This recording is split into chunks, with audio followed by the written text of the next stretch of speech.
All right, Sam. We're alive. Sorry, everybody, for being a few minutes late. Sam was having a few technical issues, but I hope you solved them. Were we? I thought we had time, but okay. Yeah, no, we did, but we were just trying to address some issues. But okay, My let's get headphones, as always. yeah. All right, let's get going. Slowly, Sure. slowly. We have a few items on. Let me see. Wait, as people come on. Oh, let's just start with how was your day? Yeah.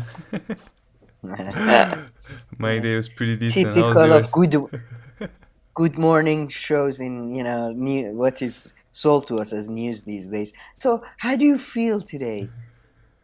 Are you I feel good? What? feel all right. Feel all right.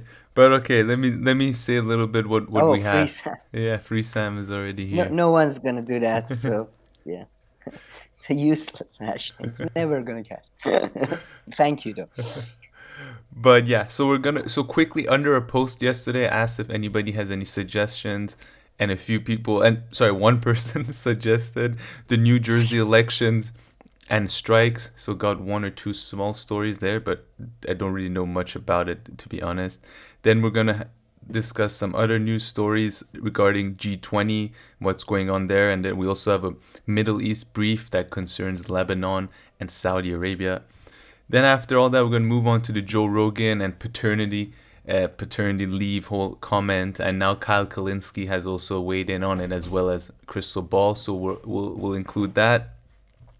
Then we're gonna talk about a bunch of videos that Briahna has done with Yanis Varoufakas, with other people discussing strategies, elections, all of that.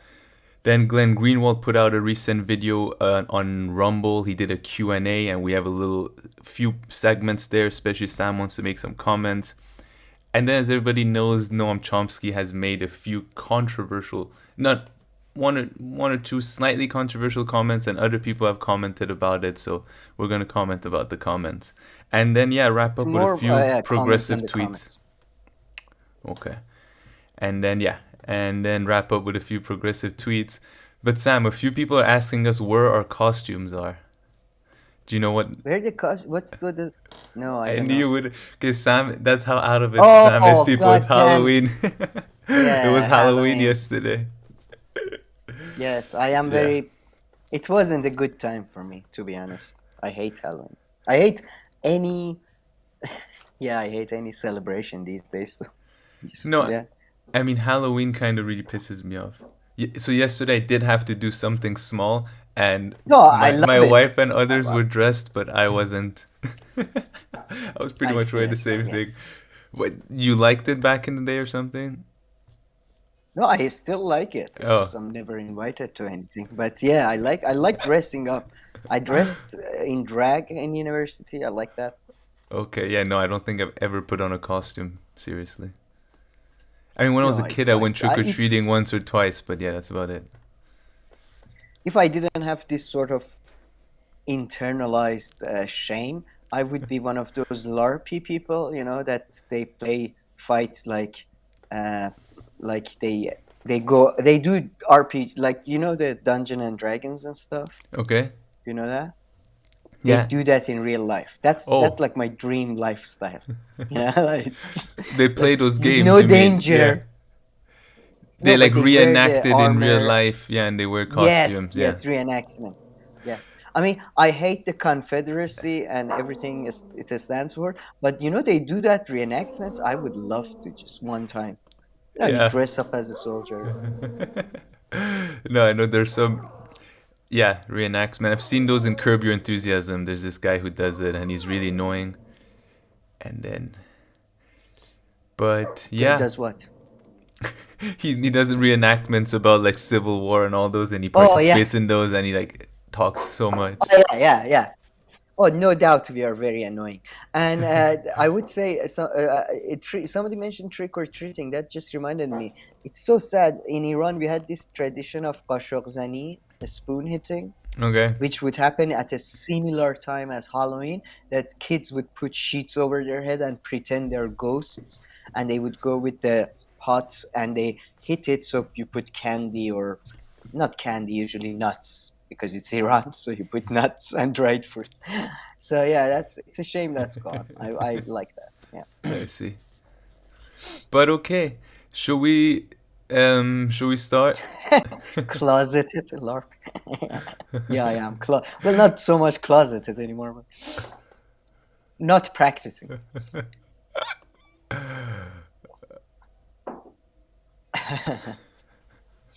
Yes, you seem to have gathered a few like-minded people, like you said. Yeah, Somehow in the alienated a chat. quadrant. Yeah, yeah. But Iranian yes, so let's panada. jump into. But okay, I actually did a panada for my birthday for the first time this year. It was kind of fun. Oh, in Iran? No, Oh no, no, you what, weren't in what? Iran this year. Yeah, no. What the fuck is going? Our culture is so yeah. Oh, yeah, Indian But battles were the old. okay, so as I That sounds mentioned, good. we asked under the post yesterday. I'm gonna go live if anybody had any suggestions about any topics to cover, and I think it was John Masters who suggested the New Jersey elections and as well as the strikes, which unfortunately I know really little about, but we're gonna talk about John Deere a little bit, and yeah, a few I have some, yeah, and the Amazon strikes, and yeah, okay. But let's start with the New Jersey election, Sam, which I believe is happening this Tuesday. So it's for the governor, and they currently have a Democratic governor. And I was reading, so we'll get to that in the article. But apparently, New Jersey has We never did. had never Oh, had a Democratic governor who was reelected. What are you going to say? it's just we mentioned the race. Actually, we didn't mention the race by name, but we did mention it in our last show. As in, we mentioned the Biden going and yeah. Anyway, Oh, just wanted. okay. I see. All right, right. And there's also the Virginia election as well going on, as John Oh, Masters sorry. That was suggests. Virginia. Oh, That okay. was You meant. Virginia. Fucking Yeah, yeah. so there are two of them. Thank you. And I mean, all the articles are kind of framing them that the reason that these elections are perhaps getting more attention than they usually would garner is because they're the first elections after Biden being voted in. So kind of see where it's going. So New Jersey's first ever early in-person voting wraps up in Sunday, so that's interesting, with more than 500,000 mail-in and in-person votes already casted. So it's for governor and legislator. The top of the ticket features Democratic Governor Phil Murphy against Republican former Assembly member Jack Ciattarelli. All 120 seats in the Assembly and Senate are also on the ballot, along with them control You of the pronounced legislator. that name But was definitely pronounced correct. yeah. And look at this. I mean, I don't know much about the governor of New Jersey. So does he have a good reputation nowadays, or what is it? Maybe John can tell us a little bit. Because here in the article, and I mean, okay, this article is by ABC New York, he's delivered on many of the promises he made during his first run in 2017: paid sick leave, a phased-in $15 minimum wage, more funding for women's healthcare, taxpayer-financed community college, recreational marijuana, and more state aid for education and the public pension, paid for in part by higher taxes on income over 1 million and on businesses. And his challenger, finally, Ciattarelli, is making the case that he would lower taxes and put an end to mask and vaccine mandates. And also the 120 seats in New Jersey legislature on the ballot. And there are also two questions on the ballot. The ballot questions being, voters are being asked two questions this year. One asks whether to allow betting on New Jersey college teams or teams from other states whose games are played in New Jersey. So, maybe a decent question. Well, I don't. It's not uh, allowed to bet. on college teams. So Oh, I'm I guessing didn't. in New You're not Jersey, allowed to yeah. bet. I guess in New Jersey, maybe not. And the separate Okay. question asks whether organizations that are permitted to hold raffles should be able to keep the money to support themselves. So kind of some smaller issues that we're Old not too raffles? familiar. Yeah, so I don't even. Um, It's like old ladies go to thingy. Bingo hold night. raffles should be able to keep the money. Yeah, I'm really not too sure what they're Yeah, referring to. Let me see if anything in the comments if anybody wrote. Um, My brother lives in Jersey. Yeah, oh, somebody said they have it in the bag. From what I saw from the polls, and it's so annoying because we have so many poll companies and so many different media outlets. Apparently, I don't know if this was Virginia or New Jersey. They had a healthy lead of between 2 to 5%, but yeah, the turnout is the issue. And mhm. then you have all these reports specifically about the African American community who are saying they are not, like, about 40% are saying they might not show up for elections and shit. So it's very much up in the air. But from what you read, I mean, the Virginia one is a pretty much a corporate Democrat, from what I understand. Yeah, The New Jersey one, I don't know and him too. He seems, I'm sure, enough. kind of corporate Democrat. I mean, I mean, yeah, on the yeah, spectrum, how, like, yeah, are we going full Bill, or are we more like on the whole, I don't know, let's say Rokana or something. Rokan or something. Yeah, Rokana or something. Yeah. Raffle is considered a game of chance, like gambling. I know, but I thought Yeah, like raffling is when they put. I don't understand, what should they keep the money? Bingo at churches. Yeah, that's what I thought it is. Bingo at churches, exactly. yeah. But I don't understand how. Like, is there money left for them? I thought the winner gets the money. What's the, or gets part of this? Is a scam. I think we just we just discovered this scam. We just Ponzi scheme. uncovered the scam. Ponzi scheme to have old people give their money. Anyways, I liked bingo. Another thing I really liked, but I got never invited to because the age group was just way too old. Was Yeah. bingo and bridge. It's just, they don't accept. You need somewhere where they have a lot of. You need a city or country where they have a lot of retirement homes, and then you need a grandma or grandpa in one of Florida, those retirement. Well, yeah, a lot of yeah, places in Europe too. Florida, southern Italy, yeah, Yeah, southern France, southern UK. Go to Eastbourne and play bridge.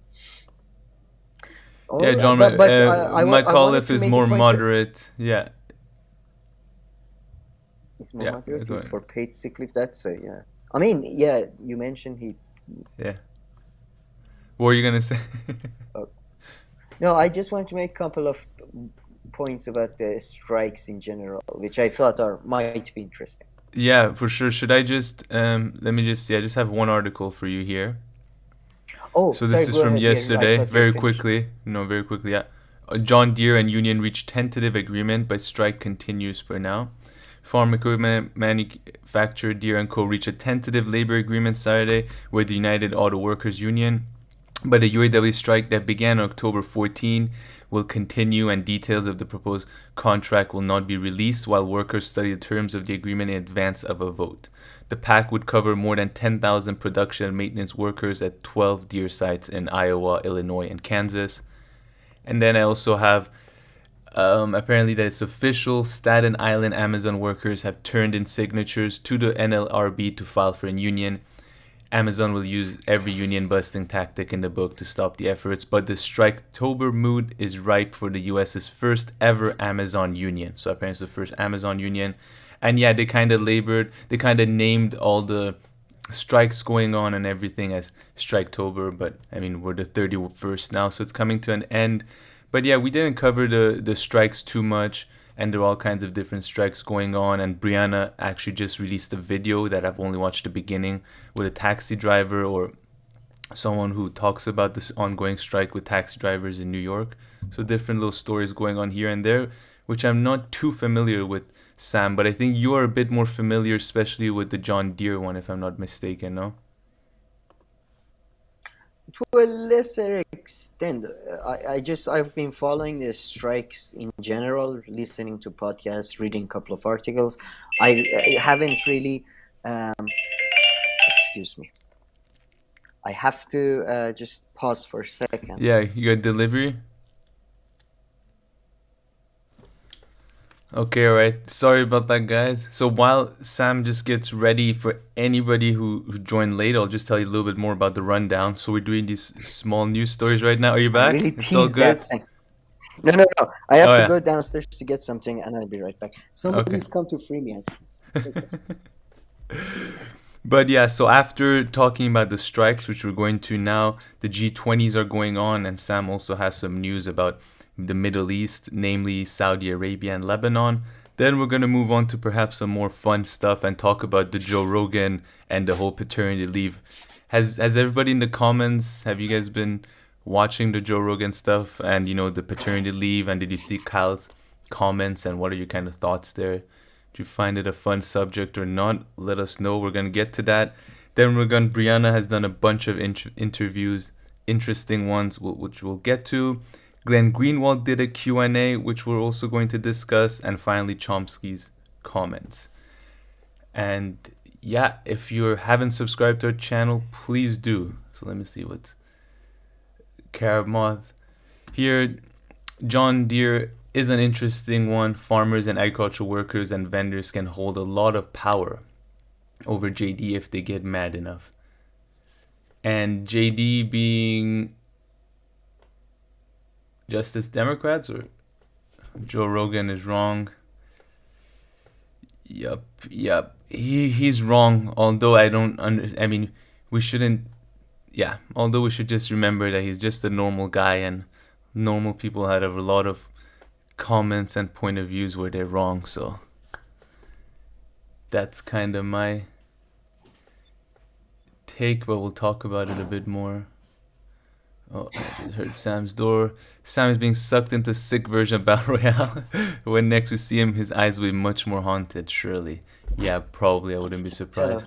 Oh, John Deere, Caramoth. Sorry, I am a complete idiot.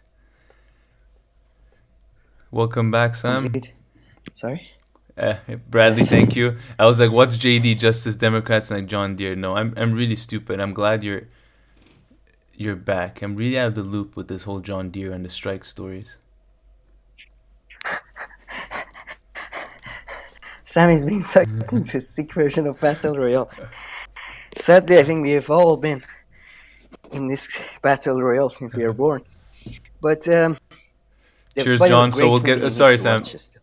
So cheers, John, about the Joe Rogan comments. We'll come back to that. Okay, let's go back a little bit to John Deere, or yeah, John Deere Yeah, sounds yeah. like an action movie. Oh,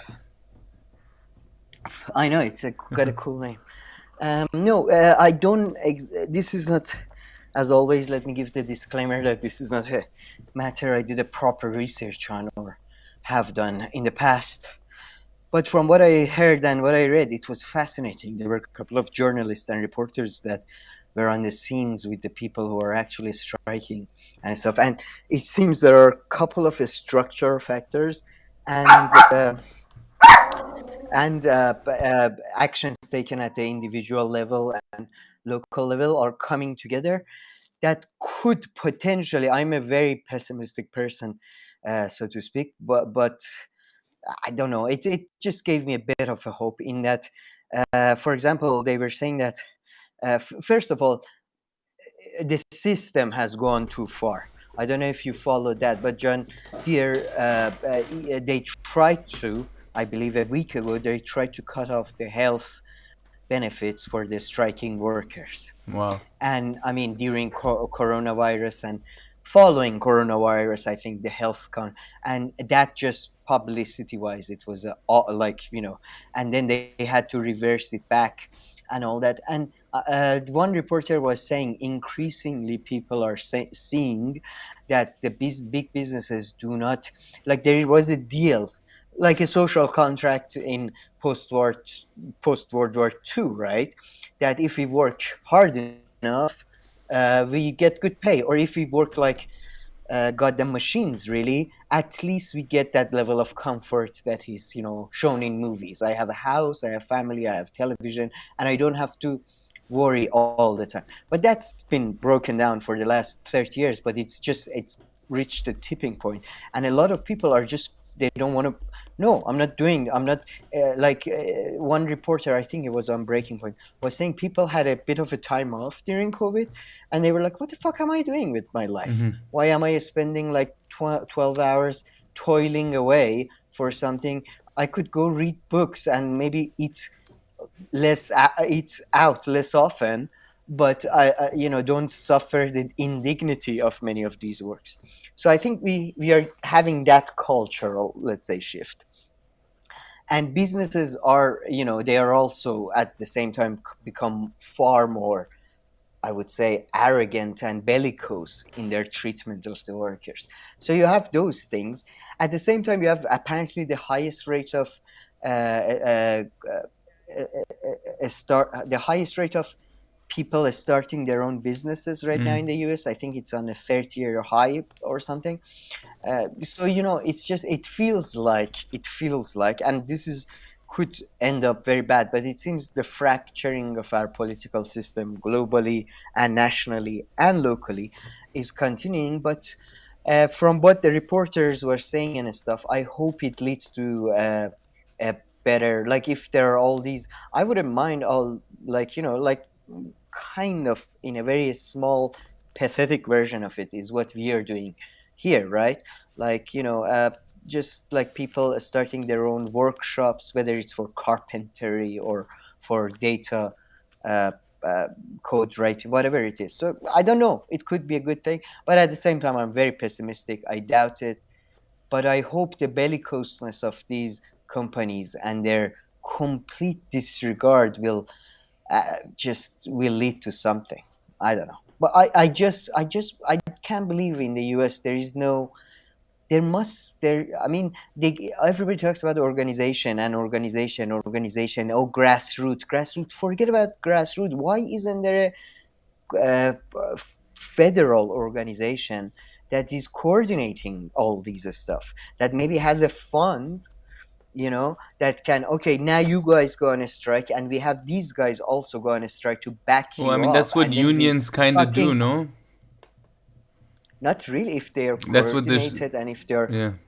no, if you have a union of workers like Yahtzee, like the Hmm. union of crew members of the Hollywood, or like one of the big contentious points in the Yahtzee agreement with the studios or Purdue, whoever the fuck they are, was that they wanted to extend some of the rights that existed for the people who work in LA to people who work, because Hollywood, not Hollywood, the movie industry has moved to Georgia, for example, Mm. to Toronto is probably the Yeah. city that most movies are filmed in.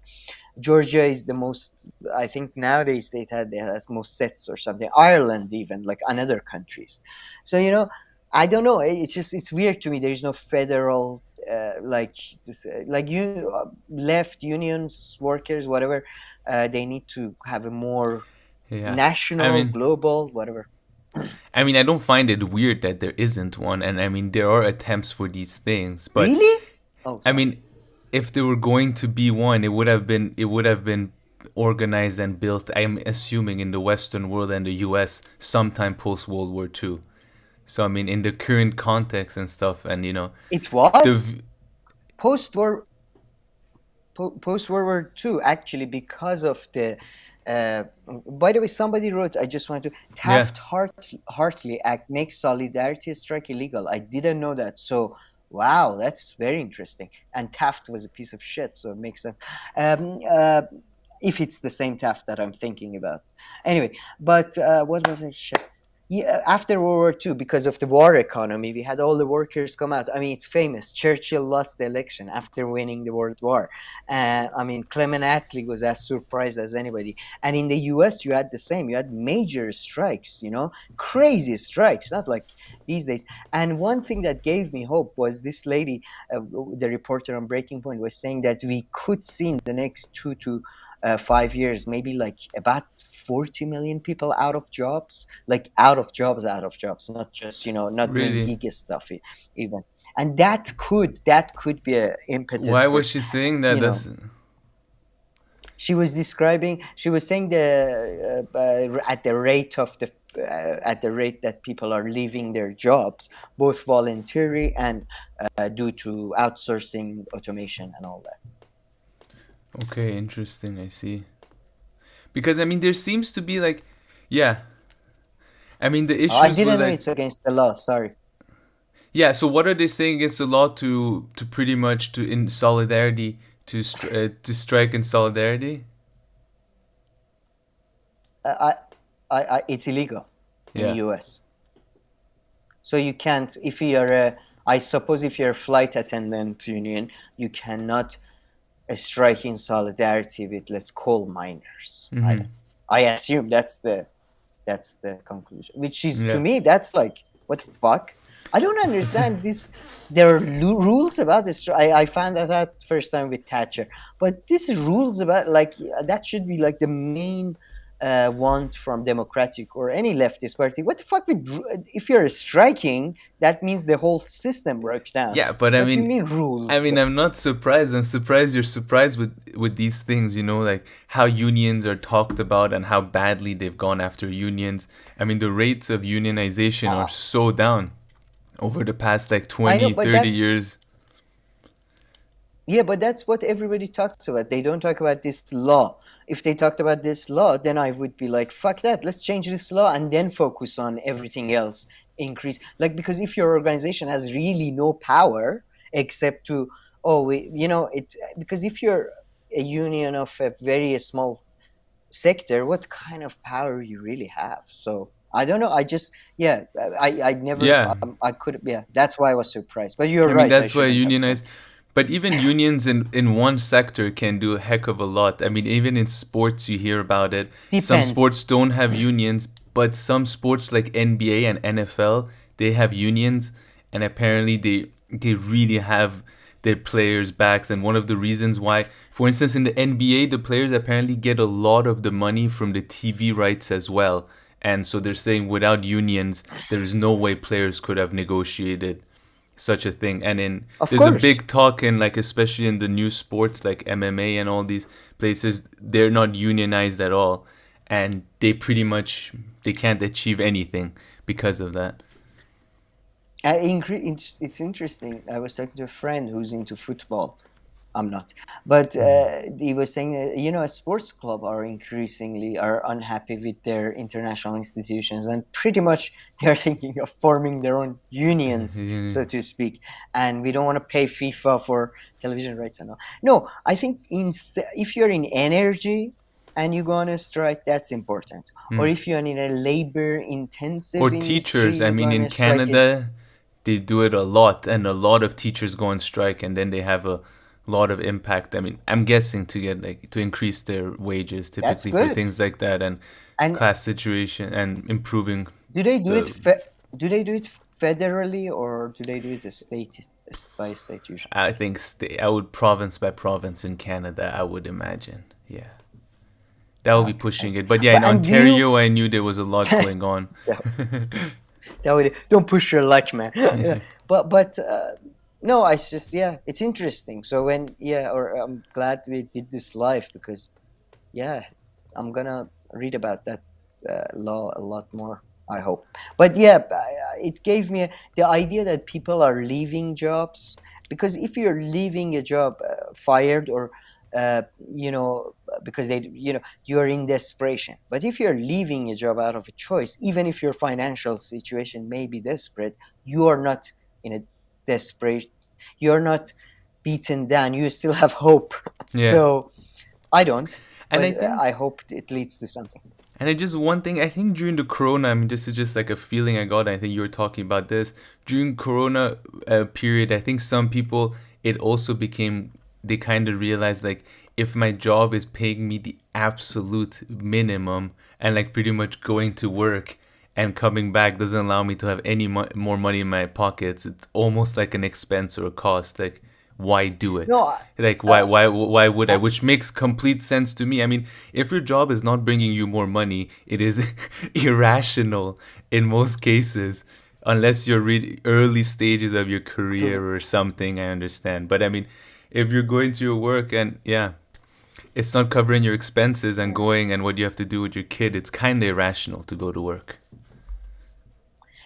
Yes, and I mean, coronavirus was fantastic. I hated the whole media coverage of coronavirus because I thought it just helped to create panic and more resentment and all that. But they kept saying frontline workers, the most precious workers. And then, oh, we pay them less than Yeah, anybody else in society. yeah. We pay like financial engineers more. We pay consultants more. We pay anybody more.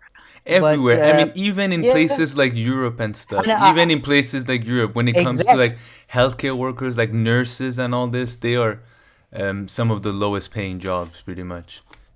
and it's really weird because it's a hard job. There is no the supply and demand.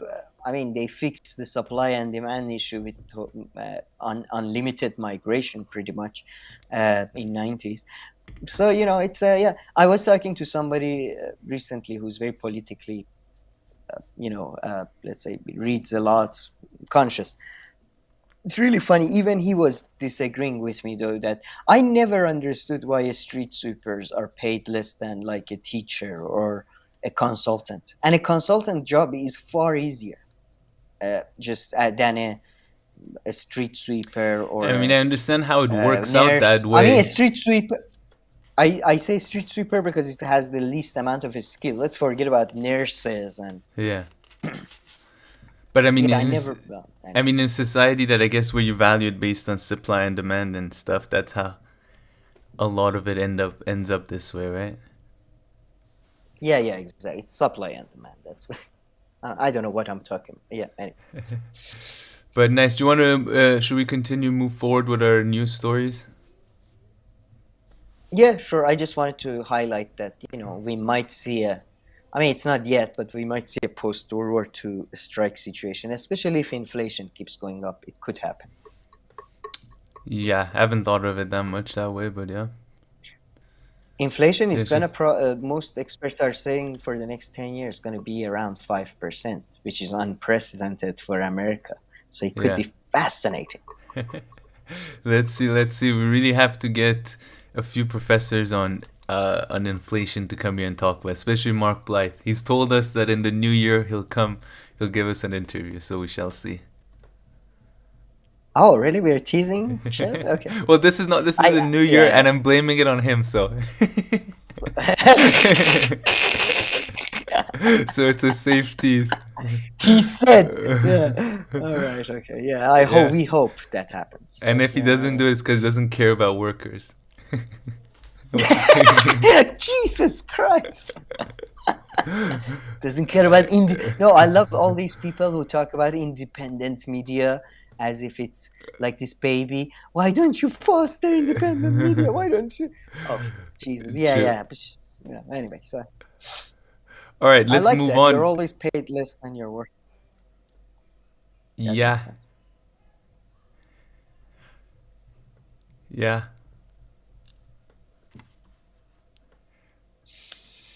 Anyway, Oh, sorry, go ahead. I keep cutting. Adrian Lee, Stephanie Kelton, the person who wrote the myth. What's it called?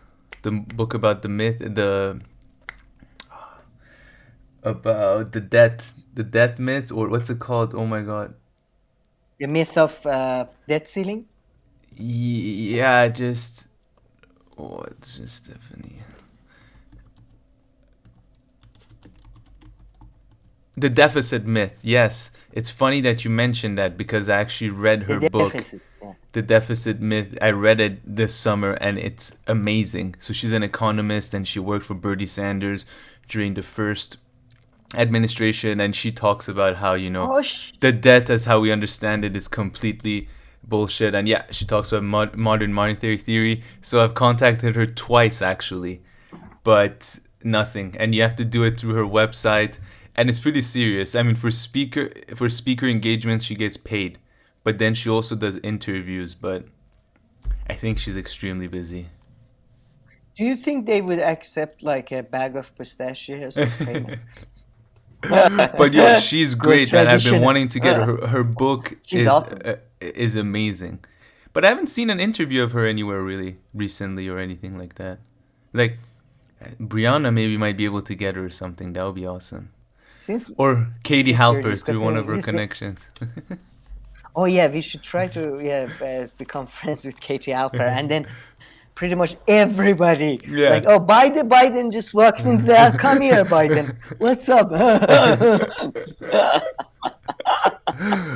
I swear. love her show. But I would say, yeah, same problem with Perry Anderson. If anybody knows him, I've been trying to get him, but it's hard. Some people I Yeah. think are too intellectual to even care about this. So But we have an interview coming up in hopefully not even less than 2 weeks. it would be So good. let's see. But okay, Sam, let's move on. Let's keep this party going. Yeah. Tell me a little bit about G20. I haven't been following it, so I look forward. And also Lebanon and Saudi Arabia, you were saying. All Aaron right. So Mate, yeah, I let's mean, do sorry, a. just last one, just because Karim Mott said. He says, have you considered asking Aaron Mate for an interview? The only reason I haven't is because me personally, it's because since Aaron Mate is always everywhere, like any question I can think of, he's kind of talked about them and discussed them. So I'm not really too sure what to ask him if we have an interview with him, except, chilling, and he'll probably bring us a It lot of would be followers. great. So, Yeah, so yeah. That's the thing. It maybe. would be great for our followers, but it feels a bit like I don't know. Yeah, it feels like yeah, everything It's is just for said, and we're gonna be followers. like, Yeah. yeah, it's basically like he's gonna be saying his stuff, and we're gonna be like, yeah, right Yeah. on, man. So So, yeah. Aaron, every question Jimmy Dore has asked you over the past 3 months? Okay, let's start. Go over them one by one. Yeah, that's the So only why are issue. you so great? But maybe as soon as we Why have do an you? original idea or something, we can ask Aaron Mate. We need to Yeah, come up with yeah, an angle. Something that's worth his yeah. time. Time, Yeah. and I like to disagree with people, so have to find a point of contention. But yeah, let's go to our yeah G20 summit, sort of a live brief. We're gonna do a bit. G20 summit has started. Interestingly, there are a couple of big people apparently absent. Yeah, Russia and I China, think right? yeah, the biggest one Apparently, being the Russia and China. I'm sorry, I'm really sorry to Sorry, good. interrupt you, but apparently No, no. Xi Jinping, the Chinese president, hasn't left the country for 2 years. And Yeah, I it's don't know if that's every like symbolic or. I think it's a bit of I think it's trying to like coronavirus as well and stuff. Yeah. Maybe he wants to show solidarity. I don't know, but yeah, he wasn't in Shanghai Cooperation Council, which is the Chinese initiative. He wasn't there either, only online. Yeah, that's from Bloomberg Politics. With so many key players not showing up, this opening act to COP26. This is, I mean, I'm mixing G20 summit with the climate change blah blah thingy. So they're in my head they're the same. Climate change, So blah, blah. yeah, whatever. Yeah. So one thing regarding Iran was that Biden, Merkel, Macron, and Boris Johnson all came together, which is quite interesting. It's like people who fucking hate each other, like. Anyway, but they all came together to ask Iran to come back to the negotiation table with good intent. That's, I believe, the They put translation out of a what joint they. I statement, don't. right? I mean, it seemed pretty Yeah, exactly. Joint decent. snake. They put on a very what do you say? They put on a united front, which is not good news for Iran. So you had that. You had apparently there are some tariffs being relaxed. Basically, a lot of sort of nitty gritty of between Europe and US. What was a bit more maybe political or geopolitical was the AUKUS deal is still making the noise. Yesterday, there was So the that's the reports, or submarine yesterday was deal the between yeah, Australia the and the submarine. US and the UK. Exactly. Sorry, I don't give context.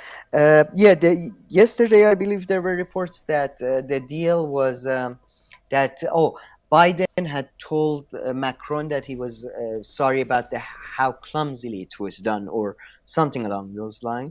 Then he was filmed mouthing, apparently, Really? like this is not him officially saying, "Yep." mouthing to Macron that I did not know about the deal, and I thought the deal was sorry, I thought France was notified long before the deal was announced. Which, by the way, he has dementia, so maybe they told him he forgot. But wow, King Cyrus conquered Babylon a while back. Yeah, good times. But good time. Uh, and sorry, yeah, Biden. Oh yeah, and then Australian Prime Minister, whatever Morrison is. God damn, too many names. Morrison. He came out and he kind of rebuffed the. He said no, France was. You know, if we told France about our concerns about the deal and how it would not necessarily be finalized and stuff.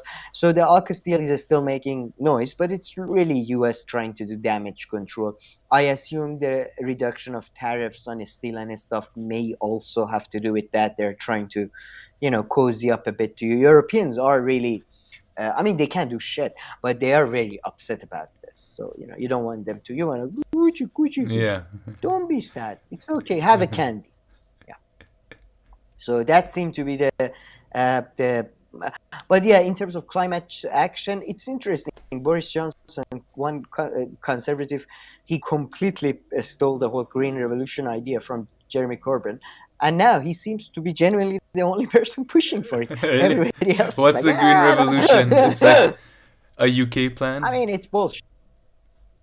Well, Is it like a Green New it's a Deal kind of thing, rhetoric. or okay, Yes, but with no specificity. I mean, Green okay, New Deal didn't have any specificity, yeah, but it's the liberal answer to climate change. That come on, invest in the fucking new technologies. Long term, it pays out more. But what they don't understand that this is not the capitalism of 1940s or 1930s. This is a fast capitalism of finance. So I don't know. yeah. Maybe it works. We'll see. No, that's a fair point that you make, right? Like, I mean, investing for something that's gonna pay off in 20 to 30 years, it's done less now. Yeah, That's and a I very think Yanis Varoufakis point made by. I feel. yeah, exactly. With Yanis Varoufakis and Briahna Greyjoy, I'm gonna make a note of this so I don't forget. What did you long term? Long term. Yeah, it relates to something I want to discuss there. Okay, sorry, I just had to take this note, otherwise I forget it. Did we have any cool comments yet? Who's this? Do you know who Richard Medhurst is? Oh yeah, he's the one of the YouTube journalists who he was one of the two journalists I talked about that went to cover Julian Assange Oh, last okay. time. He's been he's very pro-Palestinian, and I think you've seen him. He wears a shafia or something. I don't know what's that Palestinian Yeah, thingy. They wear the it's white called. Yeah, thingy, I and forgot the he word. he, he comes on KT Halper a lot. What about this? Bill Bradley saying the EU still wants the proposed Iran, Iraq, Syria natural gas pipeline. I'm not sure which one he's referring to exactly, but I'm sure there could be a lot of pipelines with natural gas coming out of Iran and Syria. Iran has a lot of natural gas, right? Do they not have the second biggest storage Second globally? largest. Second largest. Yeah, After second the Russians? largest. Second largest. Discoverable. It has a specific name. Okay. Yeah, reserved. I mean, even if Europeans are doing that, yeah. Sorry, I'll get back to the accent thing. I want to comment on that. Yeah. But yeah, yeah. Maybe Europeans are. Look, Europe needs to diversify its energy. Like if it wants to Sources, yeah. become independent, yeah, energy sources. Uh, I would. I mean, if they are thinking of having a pipeline from Saudi Arabia or Iran, it's a 20, 30-year long project. Not put aside the political difficulties. They had a Nord Stream 2 took like what 20 years, and it was with Russia, which was half bought by the US and Yeah. European companies. So I mean, they might use it, I think, as a leverage in negotiations, but I doubt it's a serious thing. I really and they keep saying, at least Germany keeps saying they want to focus on renewable energy and stuff. They say that, but I mean, in the renewable front, it's very sad. I mean, when you look at like the solar panel like progress, they give you some numbers that are impressive, but that's because like the starting point is so low. So like it quadruples every year, but it's pretty much like it's like multiplying 0 by 4. It doesn't get you anywhere. So that really in the past 10 years seems to not have gone anywhere. It seems. I haven't looked into it in depth, but No, you're right. In reality, as it hasn't gone anywhere. But I would say if you spend the same amount of goddamn money that was spent in building these yeah, oil that rigs in the sea, which UK only managed to pay off like in 1996. That's the whole myth, the deficit myth, and all that. It depends on yeah, what's no, very your well put. Yeah, project's timeline. yeah, What's your If you do invest in covering the whole sub-Saharan Africa in solar panels that are sourced from algae, not from batteries. I don't know. There is a way. There is yeah. a goddamn. So what And did the you want to say accent thing, I about just wanted Medhurst? to. Yeah, Yeah, the accent thing. I do feel like I went to summer school abroad most of my life, and then I moved abroad, and then blah blah blah. So I found two types of people. Type of people who accent changes okay, depending. Like you've seen this. We've had like a lot of Indian friends who speak to you with an like a Americanized mid-Atlantic accent, but then when they're with their family, they speak English, and it suddenly becomes very but Indian their accent English heavy. at that point almost becomes like not a dialect. I mean, it's still the exact same words, but it's like very specific to like where they come from. So it's almost a Yeah, the different vocab language. changes. Or like when a Yeah, yeah, Malaysian speaks English or something, it's exactly the same thing. Like those who speak English at home, it's like almost yeah, a yeah. different language. But then again, I did see a different group, especially when they start young usually. When I was in high school and stuff, that Chinese students had a lot of that in my experience. That suddenly you see the person whose English was not that good is speaking as if they're the queen. Oh, hello. I studied in Oxford, and I have, and you're like, what the fuck? What happened? But Just that's the by the accent way, you get. Like you hear no, it's football not accent players you too, I get. swear. Football players who live in No, the UK from it's the age of like 14 and stuff, they develop this specific oh like accent of no, around no, that no, no, no. city. You don't accept. Nobody in London is going around. Hello, pardon Okay, yeah. me. No, you know what I mean. No, True, but where they yeah. all go to fucking Westminster. No, That's you're all right. they You're are no studying. that kind of And I specific went to accent, yeah. goddamn. I was based in the most like posh places, and it's just and I have English friends who are very posh, but they don't speak like that. Yeah. It's a put. Okay, no that yeah, Richard I know. Yeah. Medhurst, I have no idea, but I don't know about that. But there are two types of people: those who float around, kind of like me, and I think there are the ones that make a concrete effort to use the accent to catapult into the higher society. Yeah, I couldn't do that. It's too hard. It's like you have to live that life. You can't just do it. I couldn't put up But, with that. Yeah, pompous. but yeah, but I mean, if you live in the Unless you UK are and the from there. UK has such strong accents, I mean, wherever you live, you kind of develop, I think, that kind of like accent, which may sound like to the untrained ear like posh or something, and not that No, specific man. one that you're talking about. No, I'm talking about a very specific thing, and it happens at universities. And no, like, okay, if you hear somebody from Birmingham, do you think they're posh? How come No, none of these people I'm talking about, they yeah, never adopted a Birmingham accent, a Scouse accent, Yorkshire accent, none of these a yeah. Scottish accent. Nobody came to, you know what I mean, with Glasgow. Nobody came after a couple of years with a Glasgow accent. Maybe if they lived Everybody in comes back Scotland. with a super. They did live in Scotland. Anyways, I'm Yeah. making a huge generalization. It's a joke thing, so don't No, take it too there's some seriously. truth in there, I'm sure. But okay, what else do we have in this news brief section? So we had the G20, and then which I talked about the US and stuff. Now let's focus on. Sorry, I missed my notes again And as after usual. that, we have Joe Rogan. Joe. Yeah. Oh, I wanted to talk about. Oh, there has been a huge development. Hopefully, we might do a different country brief if the live one is not substantial enough. But there has been huge tensions between Lebanon and other Arab countries, specifically Saudi Arabia. There was a video that came to light. The video is from before this person was a member of the newly formed cabinet of the Lebanon, and this is a Christian Marouni. He's from the Christian community of Lebanon. And in that video, he criticizes Saudi Arabia's war in Yemen heavily, and he criticizes them for funding Islamic terrorist groups in Syria and other places.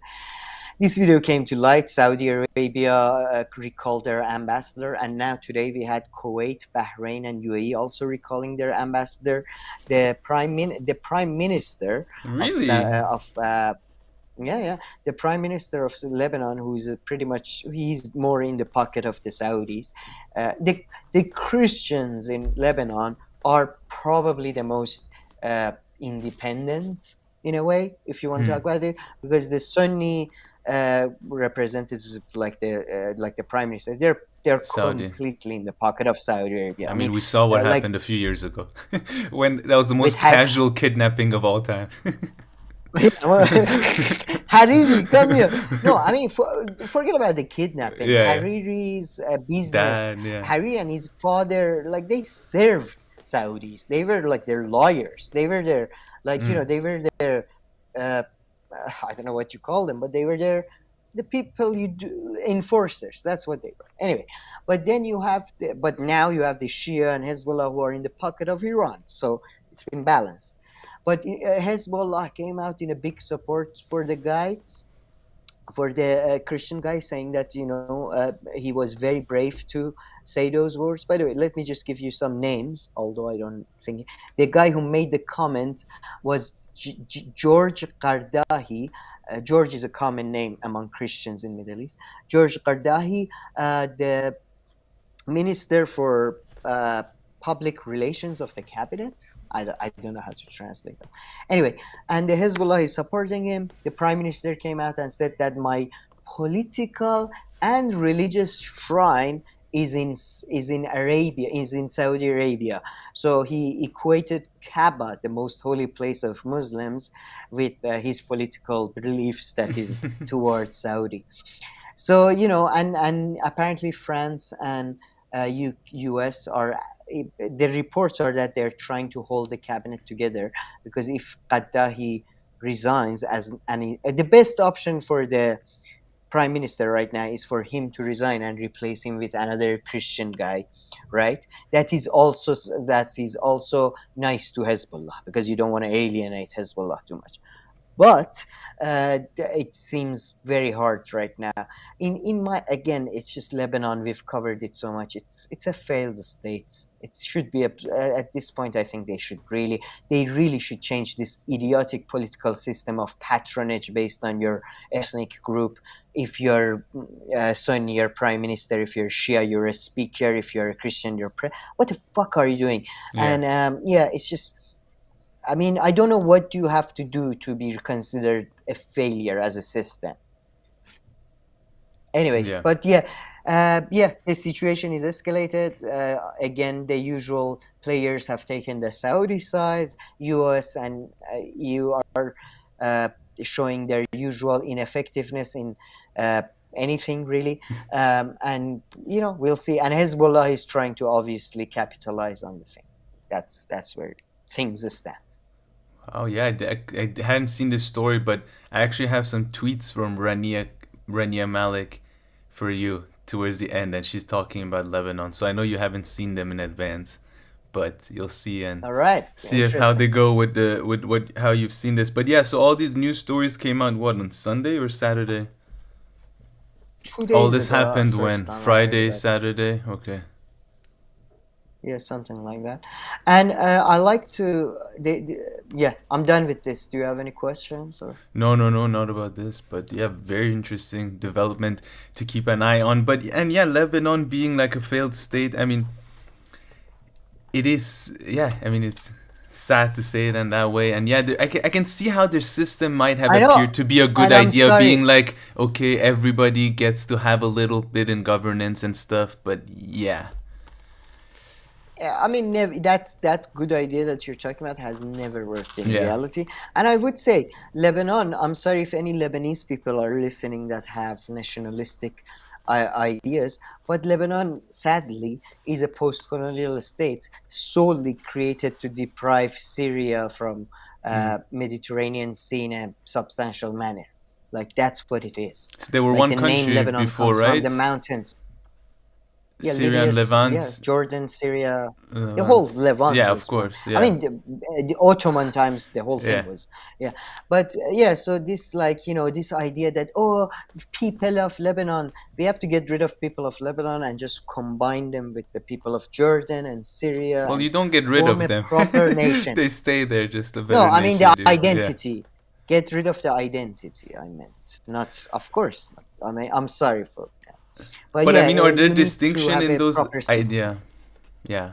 I mean, I don't know like the history Sorry. enough at all that even if it was under one country, if like people from Lebanon would want to like distinguish in any way nationalistically, I don't know, but I mean I mean, these are go all ahead, do it. Every yeah village in Europe distinguishes itself. yeah They have their own dress and traditions. yeah. You don't need a goddamn government to feel distinguished. Okay? Get over yourself. Can't disagree with you there too much. Uh, yeah, but I have some news that I described as good, but I don't know how you would describe them. I wanted to share those Uh oh, after that. guys, this sounds like trouble. Hold on, let's just check the comment Sounds like bad section. news. Let's check Oh the yeah, let's comment do a check sector real because I quick. didn't look at all. I think people were still kind of stuck in some of the accent conversation. Oh really? So Cool. That's Jared was no, talking I'm about looking at Never Forget You. where it What is never. Jared? Oh, here I put the never forget U.S. says and then kills Yemenis like crazy on behalf of Saudi royals. No, oh, Jared is somebody. Somebody said exactly Jared, and I was like, who's Jared? And then I found out Jared is the guy above. Yeah, All right. but okay. Anything we should respond? No? Okay. All right. I have some news No. I consider good, but I think most people would consider not so Oh good. boy. All right, go ahead. What is this about? Are you okay? You Do you found out want that me to half the give you a minute? population of a country disappeared No, and you're come happy on, about no. it? No, I'm I not. have some I'm great not news. evil. This flock of birds outside Aliens, my alien building invasion, all died. alien invasion. Oh, come on. No, that's not fair. All the That's cats in below the the belt. neighborhood were poisoned, and No, cats. I'm for education and sexual education for all. That's all I'm saying. Anyway, no, this is more political. It's about Akhwan al-Muslimin or Muslim Brotherhood, as they're known. They are having. I like to describe this, and I like to start writing about this as well. I like to describe this as their end. I think they're finished pretty much, and Mm. like I mean, they finished when the coup d'état happened, but now they're So completely the finished Muslim Brotherhood because in you. Egypt specifically, you're talking about. I mean, are they only in Egypt Well, pretty much nowadays? they their main base is Yeah, it's Egypt, but Egypt. I mean now they're illegal. They're a terrorist organization in Egypt, and but that we get to that. But yeah, they're active all across Muslim world. So uh, from that you can tell my respect for the organization. But yeah, so you had a major break among the leadership in Muslim Brotherhood. They have two offices. They have one office in Turkey, and they have one office in London, right? as after the coup d'etat, and right now the leader who's based in London, who was a very controversial pick, because most of like pretty much always Muslim Brotherhood leaders were based in Islamic country or Egypt itself. He his name is Ibrahim Munir. He's uh, sorry, I'm just sorry. Oh, he announced that they're closing down their Turkish offices. And the Turkish offices is when another guy is based in, who controls pretty much all, who controls the treasury, the finances of uh, the uh, Muslim Brotherhood. I'm sorry, I'm just looking for the No other worries. guy's name. And I see a lot of people who are joining right now. For those who are joining right now, we're talking about the Muslim Brotherhood in Egypt, and this is going to be our last news story. And then we're moving on to the whole Joe Rogan paternity leave, blah blah blah, and a bunch of Brianna Joy Gray videos. But yeah, go ahead, Sam. Sure. Oh, yeah. Sorry about that. Yeah, and the second guy, the guy in Turkey, who's been called the architect of their financial activities, Muslim Brotherhood's activities, and has managed to get a lot of people in Turkey to pay him to set up a TV channel called Al Watan and stuff.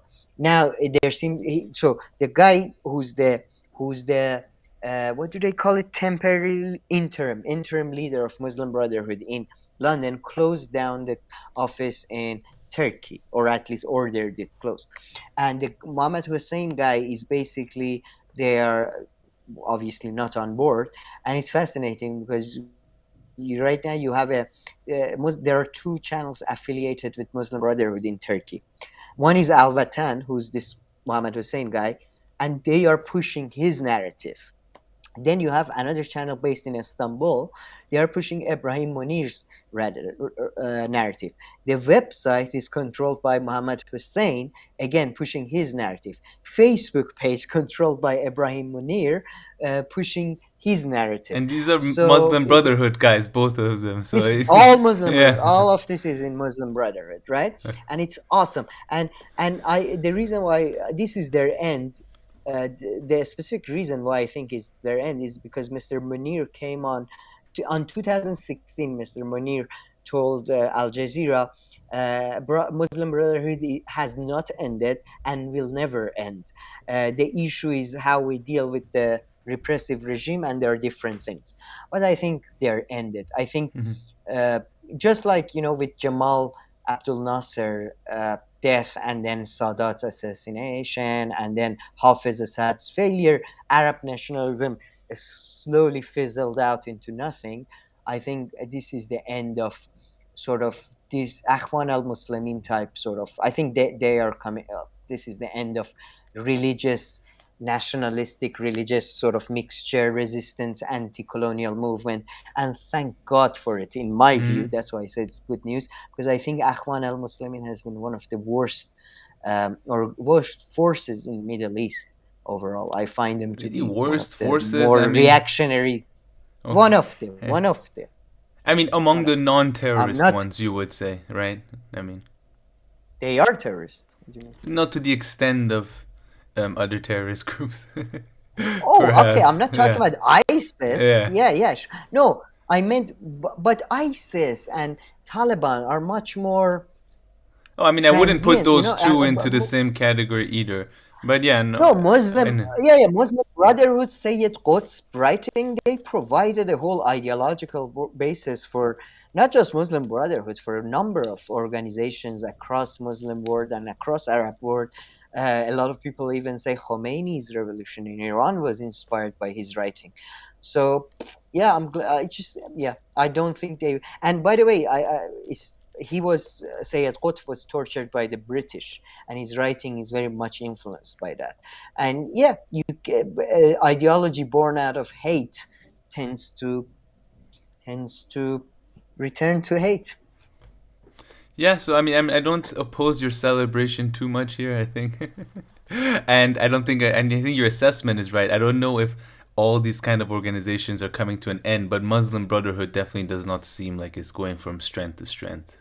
Quite to the contrary. I would say, to be I mean, I feel always bad because you're not as into these subjects as I am. If somebody probably read like as much as I did, they would have probably far more to push back on. Oh yeah, for sure. So yeah, but I'm glad you don't do readings on Middle Eastern politics. But maybe others who watch the channel. But Hopefully. yeah, definitely. Let's look at a few comments before going So moving let's see on at the to comments. Joe. Bu- bu- The channel There is was one 100. question Oh for yeah, us. thank Okay. you. Yeah. Sam, so So this that question yeah, I like actually when they compliment us. question for Sam and Cam. Do you think the world looks to the US for leadership or as an evil empire? So this question like this is a bit hard, but what would you say would you say that like the impression of normal people more or less in the Middle East and in Iran towards the US changed a lot post Iraq? Did that is that Yeah, some way for this conversation, or is there anything to this question that you think you want to say? You don't have to take it as not globally as it is, but maybe you have something. if I can. I don't look. I haven't done a statistical study of the Yeah. people, and in Middle East, that's pretty much impossible due to so much freedom, too much freedom to do a statistical study.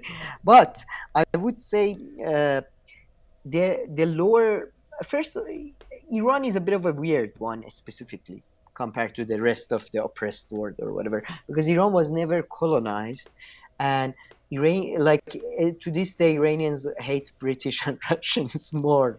They do because they were the colonial powers. The U.S. actually helped Iran a couple of times against them. Like there's a famous guy Baskerville in Tabriz who fought with the constitutionalists, who was a missionary. Truman called Stalin and asked him to withdraw the troops from Azerbaijan. So specifically in Iran, I would say still America is still very positively viewed relative to uh, like uh, And like among what kind of so people you're talking about here? yeah, exactly. I'm talking about middle class. I'm talking about middle to higher class right now. Yeah. Working class, though, I found the same. They love American culture. They love American. They may disagree with some American governments, but they're fully, like, truly, I do believe that, like, majority of people are Americans now. Like, in terms of not even Americans, they're all like, goddamn Orange County residents, really. Just in terms of thinking, I So found they it. like I that know kind of the left. America too, right? I mean, they like the democratic side of the, not being democratic, Yeah, but the yeah, yeah, Democrats, like the centrist yeah. Democrats side of Obama, America. Obama is their Obama, hero. Obama, yeah, Obama, Bill Bill Clinton, Clinton, I would that assume, kind yeah. of, yeah, somebody who's presentable and all that. So, and fair enough, by the way, they don't spend half of their time a day, or like me, Yeah. reading about Taft, and still I don't know all the fucking legislation he passed.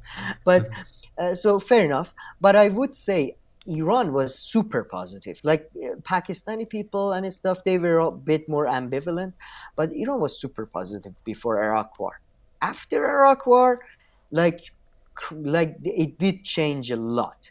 After Iraq War, definitely changed a lot. After Trump, after Obama, it got better. After Obama, it got better. They were like, "Oh, this guy's again like America is awesome, and we should, why don't we work with Yeah. America and all that." After Trump, it got worse again. But then I remember I even betted with a colleague of mine that he was like, within a year, they'll kick him out of office. America is a land of laws. Who kick who I was like, out? yeah, Trump? sure, good. Yeah, kick Trump out of the office and all that. Impeach him. And I still haven't, by the way, gotten my money yet on that bet because people He don't wasn't tend to, alone, I remember the Intercept a podcast. lot of everybody. Jeremy Scahill was convinced, but a lot of people, even me, Jeremy Scahill, but like, no, he used to say all these things. He's like, wow. this guy's gonna have a heart attack and die within a year. Like people, I think, thought that like Trump was gonna also get bored and just like stop himself, or like him being like, alright, now I'm done, I'm gonna leave. Like I feel like in the beginning, they thought one way or another this Trump administration isn't gonna last 4 years. A lot of people, including Jeremy Scale. Sorry. I was just Jeremy Scahill. I was surprised, but I do But you don't recall remember the his Intercept fame. podcast was all about Donald Trump. No, I did. I stopped listening when it is. I mean, I mentioned that to you before. I just Intercept podcast, the one Jeremy Scalehill. It has started including all these fucking new art. Oh, this is a music from a Brazilian rapper that sings about the situation in underground. Oh, fuck off! Like what I'm here for news. I'm not here for representation of goddamn every marginalized society. So I stopped listening to that. But I do remember TYT and their tick tick tick and Oh yeah. everybody else with the Mueller, all the mainstream with the Mueller report. And now tomorrow it's over. Yeah, yeah. But yeah, anyways, who gives a shit? But yeah, sorry. Cam, what was I gonna say? John Before wrote, you, read a little bit of Sam's interest, Cam. Just read enough to push back. I mean, I don't think a little would do. He's been reading about the Middle East and, yeah, Middle East and all that for like I 20 did, years. So I don't think me reading a little bit here and there will. But there's so many points of contention. I don't need to go that way, you know? Some of them I just let already. him have it. I let him have some of them. The coup d'état was in 1952 specifically. Sam, look at this question. Some people are asking. Ashura. Oh, sorry. Sorry, repeat that. I spoke over you. No, no, no. Just some people were discussing. I think the coup it was 1952, I believe. 53, I think I saw the other day because I want to ask you to make a video on that. Oh, really? Shit. And Sam, look, So Ashura's fucking asking. 52. Ashura's asking, are you guys in Canada? This is the first stream I have been in. So no, I'm not in Canada. Yeah. Maybe if we were doing this 6 years ago, 5 years ago, I would have been in Canada. But no, not right now. Let's just say we are globally mobile. But you mention where you are like every other minute. I find, but you don't realize. Do I? You mention Oh, really? all the time where you Oh, are. I yeah. do. I point to it. I No. point to it. Yes, yes. Yeah, yeah. No, I know. Well, yeah, let's just, for security reasons. Nah, just for fun reason. I mean, I'm sure we've mentioned a bunch of times where we are, but we'll mention more explicitly as questions come. But in a court of law, I have never said the specific sentence I am located in. So I still have a thing to do. Good. Thank you for that suggestion, Katie. But yeah, hopefully we'll get there when we have more subscribers. Oh, David Talbot. David Talbot is great from what I remember. Somebody just mentioned. Sorry. This live chat thing is funny. You get really distracted. Yeah, we got totally distracted, but I think we looked at most questions. I like not knowing where John Masters wrote. I guess based on where we are. But yeah. okay. Anyway, should so we, I did the Happy News, the Muslim Brotherhood. You have no questions. You don't want to defend the Muslim Brotherhood. no, not at all, and I wasn't. And your take was one of the better ones. So Oh, I thought. Okay, all right. Thank God. yeah, Yeah. I mean, at It's least imaginary. if you ask me. But I remember my dad too. Whenever you talk about Muslim Brotherhood, though, he was like, no, they're so bad and they're so dirty and terrible. I was like, come on. I mean, I'm sure they're bad, but why this specific disgust towards them? He's like, no, they're the worst. I was like, I don't know anything about them. I mean, I found out about them through the Egyptian revolution, like anybody else. Oh, really? Oh, no, I knew them. Man, come on. The far Egyptian from revolution was that. 10 years ago. You know, I only got politicized during the No, by Libya. Akhwan al-Muslimin. I mean, I'm not sure. The guy who Khalid Istanbuli, the piece of shit that murdered Sadat, I think he may have been Muslim Brotherhood. I don't know. Maybe he wasn't Muslim Brotherhood. Maybe it was just some radical thing. But Muslim Brotherhood has it has started as Yeah. following the British evacuation of, So yeah, I'm not a fan. I see. And yeah, sure, yeah. you weren't Yeah, wrong with your... Go ahead. No, I just the things I do love, and I don't have a middle ground. I either love things or hate things. Maybe that's. I think that's clear. Anyways. But yeah, Ashura, you wrote that you guys talk about Trudeau a lot with passion, so I assumed you were Canadian. But yeah, you're not too wrong. I am Canadian, so that's why that was a good guess. Trudeau doesn't inspire passion, I think, in like I But I doubt mean, even we his we wife we is too we happy to see covered and him. but we covered him and everything in the elections. I think he's kind of referring to that. And Trudeau, yeah, Carib Mott wrote the same thing. I'm Canadian and Trudeau does not inspire passion to most of us at the moment. Yeah, I don't think he meant it that way. Yeah, yeah, exactly. But okay, all right, let's move on to Joe Rogan. Yeah. Sorry, just before that, yeah, Yeah. about the coup thing, we're gonna do a video on the coup thing, and I may actually have some disagreements with you guys. It's not that I deny the oil interest and all that, but I do think it's a bit more complex than that. It's not similar, like it's compared to coups in South America and stuff. I think it's a whole different ball game, but maybe I'm wrong. Hopefully, you check out that video, maybe or something. But yeah, Devil's Chessboard. Yes, that's it. Thank you, Adam B. That's a great book. I remember reading it. So Oh yeah, should I read it? at I university, haven't read it. it's got a cool part. It's about CIA activities in Iran and all that. Yeah, yeah, it's good. He's like a cool. He's like Matt Taibbi type thing. Journalistic look, but has a good analysis as well. I think so. I thought so. I don't remember. Okay, all right. All right, shall we go to Joe? Sure, sure, yeah. Okay, so first, yeah, boom, voila. First, let's watch very quickly what he said, but I mean, I'm sure everybody's heard it 10 times by now, but very quickly.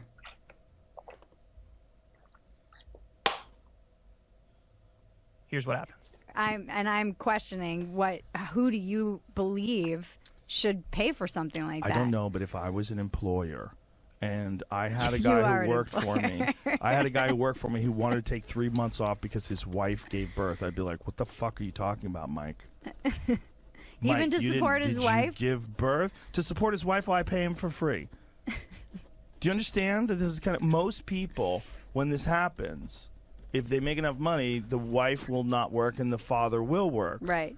And then the wife takes care of the child. And this is normal. Yeah. And then the dad provides support when he comes home. If you're saying that the man and the woman should both get like 3 months off, this is a new thing. Yeah. Right, I mean, isn't it's it? not new in Europe, but We're not in Europe. This is better. This is America. Man, like, Okay. first of all, I mean, really, if you break down the clip sentence by sentence, he says a lot of stupid things, if you ask me. Like, literally, a lot of stupid things, seriously. And I disagree with so much of what he says. But of course, I mean, we already made it. My take is, and I already shared it on a Friday video, which is Joe Rogan is just an average guy. He's just Joe Rogan, and a lot of people have takes that you don't like, that are stupid, that seem uneducated. In his case, even seem like, quite elitist in a way. I mean, I didn't really want to use this word, but I had to hear. But yeah, I mean, his take Oh, is no, it's complete not. stupid, I would say there. But I'm not surprised. And it's I he's wouldn't say just complete. Joe Rogan. But I didn't say it's fully I wouldn't say elitist. I complete. just said one element of it. There's just one part towards the end. But yeah, go ahead, Tom. I don't think it's elitist. Most people you talk to have the same view as he does. I know the media is saturated with these people, liberals that live in cities and really are separated from real life. But most people, because most people can, and it's because most people, I'm going to criticize myself in a second, by the way, because they don't have the necessary imagination. Like for Joe Rogan, it's just such a, if society was like properly organized, a state should take care of people when they have a child for 6 months up to a year, according to psychologists. According to psychologists, and medical professions' advice, what is the most appropriate time for a father and a mother, or for a mother and a mother, or for a father and a father to spend with their child? And a state would support that. It wouldn't push off the responsibility to the employer, because I do think if you're running a business, and majority of businesses are not goddamn Citibank, they are not Apple, majority of businesses, the guy is just barely got them making a profit, like 10% profit, and then he uses that for vacation and gone, you know. So yeah, of course he will be, what, I'm gonna pay for you to take care of your, did anybody, you know what I mean? It's a, you've existed in a system and your rationale is like that. You should say the system should change and a state, not employer, should take care of this. But yeah, Yeah. and I read a bit, like last time I said 3 months I think is appropriate for both parents, but I think there are apparently reports that, I don't know, maybe more. Medical professions are suggesting that. By the way, somebody left a thing that father doesn't need time to bond with the child. Why does, what? Like, and Yeah, by the way, ignore look that. around you. Do you see around you in cities, in everywhere? Do you see normal, healthy people, or do you see people who are just ridden with neurosis and mental issues? And everybody's on a different pill, either a upper or a downer or a SSRI or something. Maybe we can avoid some of that if our fathers and mothers had time to, pay attention to us. Yeah, no, I'm really glad that you picked up on the employer thing, because if we're speaking specifically and who pays for it, yeah, it's not necessarily, if there's a system, which there is in Europe, so they take a little bit money out of your taxes from your paycheck, a little bit from the employer, blah blah. So when you do have the kid, there is this little pot of The money fund that is can be available. used for that. So he completely ignored that too. So I mean, he had a pretty strong opinion, and as per usual, he gave a bit of an as per usual not, but I've heard him make that when he was talking about, people getting COVID checks and stuff, he took an extreme example. It was like, if you were getting paid just $100,000, would you go work? Well, that's not, nobody's getting $100,000 check. And here too, he said, if both of them get 3 months at the same time, he doesn't need to be 3 months. Maybe the husband or the father gets 1 month or a bit less. There could 1 be some month. differences. So he did take it like that. But what else caught my attention? Yeah, no, I mean, that was the main one. And then, yeah, we don't have TYT's reaction here, but they were like, they just took it so seriously, and we talked about that. And it really looks like people in the comments kind of are agreeing with our take that, they don't agree with Joe Rogan, what he said, but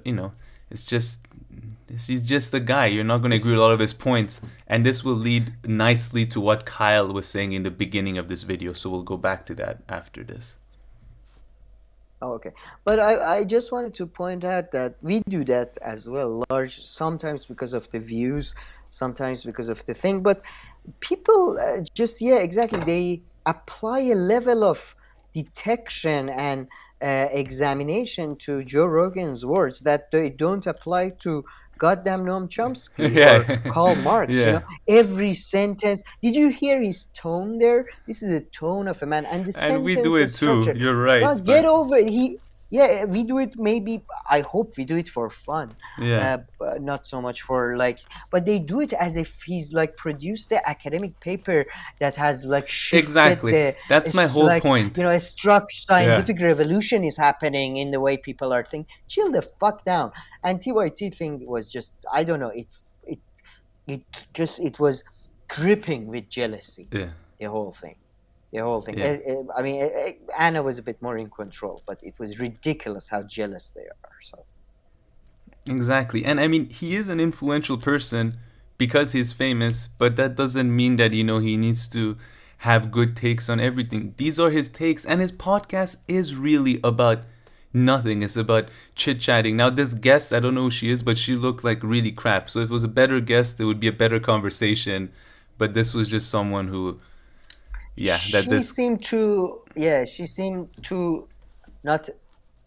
She didn't seem to have a strong enough profile to challenge Joe Rogan, I suppose. And so I have a question for you, Sam. But actually, I have a question for you. But this part, maybe we're analyzing Joe Rogan a bit, just like the criticism that you said. But you see what Bill Bradley wrote? Joe Rogan, American exceptionalism internalized. Because he said, this is in Europe, this is better. Was he being serious with that comment? Because that is also really dumb and off-putting comment. Do you think he was joking? Yeah, I think that was a clear. I mean, I've seen enough of him to say that, some things are better there, some things are better here. I've heard that. So, yeah, I'm sure. I'm pretty sure that was a joke from his tone. I assume, unless he's completely. I mean, it's just, it would be. I don't know. I'll try to listen to some of his other comments about Europe and stuff, but I do think that was a joke. We had somebody from Little England. I'm very happy. Yeah. My whole thing in this channel is trying to get as many British and English people subscribe. Doesn't work, but that's my aim. Yeah. Yeah, but I wanted to also add that Matt Taibbi, I was watching something old from him, interview with PBS or something, and he pointed like this. First, like sports people, interviewers, even intellectuals, just think for yourself. And people do think for themselves. A lot of people in media pretend as if these guys are like prophets, or like they have a mind control machine or something. Just think for yourself, chill out, and everybody else do think for themselves. It's just you people in the media that are just so you think. And by the way, if you discuss something, if I say something, if I discuss Muslim Brotherhood, it doesn't mean I love Muslim Brotherhood. If you mention, you know what I mean? Like, it's ridiculous. I think it's ridiculous. Yeah, no, 100% agree. And Joe Rogan is completely the proof of that most people listen to the stuff that they agree with him or that they like about him and completely ignore all the other stuff, because some people completely ignore the MMA stuff that he talks about. Some people completely ignore the food stuff that he completely. I've completely ignored everything he's ever talked about with a comedian. I mean, he could have shared the most interesting facts in the world. I've never listened to anything he does when it has to do with comedy and shit. So everybody kind of just, everybody thinks for themselves to an extent and doesn't just take in everything that comes out of Joe Rogan's mouth. To be honest, again, like Joe Rogan is not like he doesn't claim to be a public, like it's not like a Dave Rubin or Ben Shapiro character. He does interviews and he does them fucking fantastically. I don't care about anything else. He asks questions and he asks proper follow-up questions that move the discussion forward. Yes, he's not as intellectually deep as, let's say, Briahna Joy Gray or Dick Cavett, but his interviews are far, far better than anything I see on CNN, MSNBC, TYT, all these bullshit channels. Again, Dick Cavett comes to mind. I mean, Joe Rogan, Charlie Rose maybe was half as good, even though he was a weirdo. I mean, but just like I like conversation. I'm not interested in somebody proclaiming things and I'd go, okay, follow that. No, people want to see conversation. Yeah, no, and seriously, like the fact that Joe Rogan manages to make this model work, which is interviewing someone in every video, just shows how good he is at interviews. Because interviews can often be boring, right? Like most of the time, it's more fun to just listening to the person talk than interviews. Like Glenn Greenwald. Sure, if he goes and interviews one or two people and they're very interesting, I can see at the case. But Glenn Greenwald talking himself is typically more interesting. And Joe Rogan somehow manages, although sometimes it's just him talking to the guest, depending on the status of the guest. But yeah. The thing is, we should distinguish. I think he has a discussion show more than an interview show. Like I loved Glenn Greenwald when he used to go on Bill Maher because he would create discussion, because somebody was there to have something to say. But yeah, I hate interviews. I know what you mean. Like when it's an interview that they have a set of questions and there is no discussion. Oh, sorry. I don't know Which is a hard thing to do. Discussion is. It is because most people don't want to be. Most people hate pushback. I love it. I that's why I keep telling you push back more. Well, I do when I know something. I can't just push back on nothing. But okay, Sam, let's watch. Sometimes do it for no reason. Let's watch a bit the beginning of what Kyle is saying here too, and see if there's anything interesting. Doubt it. I mean, I've heard something, but yeah, I don't think we agree with it too much. Joe Rogan is, in my opinion, he's a genuinely decent person. He's a nice guy. He's at this point probably the only person in this industry who I would consider a friend. You know, I mean, let's see. Cenk Uygur hates my guts because of my feelings on the Jimmy Dore situation. Anna Kasparian hates my guts because of the feelings on the Jimmy Dore situation. Jimmy Sorry, Dore let me just load this for a second. Why is it behaving that way? Okay, go. hates my guts because of my feelings on that same situation. So let's just say I'm a lonely man. And Joe Rogan is actually one of the few who has been... It's been very, just like a normal guy who he's easy to talk to. Yeah. And I think, you know, before we get into specific comments here, which I have disagreements with, right, pretty strong disagreements, I do think he generally gets a bad rap on the left. And I know that you did a monologue about this a while ago, because what happens is, anytime Joe Rogan says left-wing stuff, it's never news. Nobody talks about it. This is a guy who's in favor of a living wage, $15 minimum wage. This is a guy who's in favor of universal health care. This is a guy who's in favor of ending the wars. And you go down the policy list, and he's... That's exactly what I wanted to hear. So I've heard Joe Rogan saying that, yeah, he is for these things, but I wouldn't take it as seriously as Kyle does, because I feel like if the question's just asked to him in a slightly different way, he could give easily a different answer. And I don't hold that to him, and you kind of shed light on that to me once. You're like, you know, he's just a normal guy and people's opinions change. So, I mean, I can imagine, I know that Kyle can point to videos where Joe Rogan agreed with all these policies, but I'm pretty sure framed the question differently, and especially nowadays even a bit more. I don't know, I feel like he varies even a bit more sometimes from video to video. For a while it seemed like some of his takes were a bit more consistent, but then again, I barely watch his stuff now, so maybe I'm just talking shit. Yeah, I would say the fact that he's not on YouTube anymore, and a lot of people just take out clips, probably doesn't help his because most people are malicious when they do that. But I mean, I hadn't heard that, but it's interesting to see. I mean, it doesn't matter at all in any way or in any way or form, but it's interesting to see that.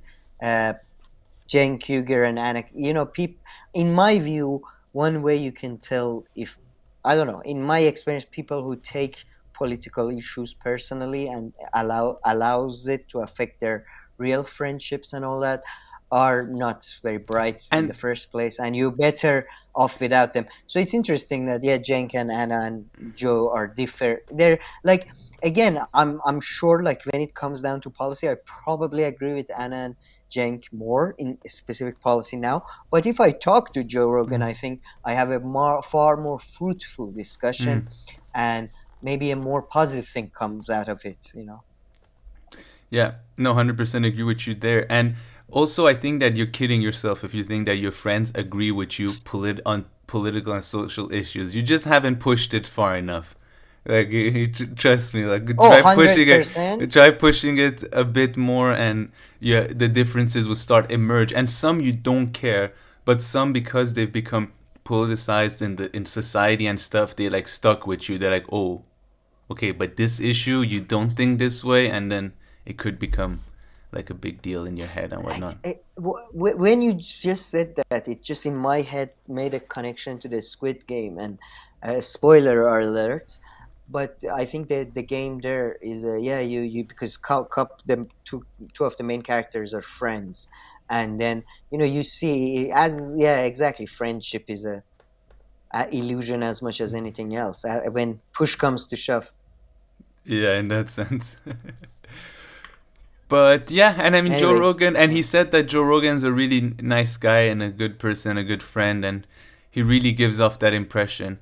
And Joe Rogan, I've seen him on live do one of the greatest things that someone does to a friend. He does this to this MMA fighter, and he got a lot of pushback for it. It's like a long story. I'll skip it now. But it was one of like the best evidence. Like, he put himself in a very uncomfortable situation, and he told this guy like the straight up truth.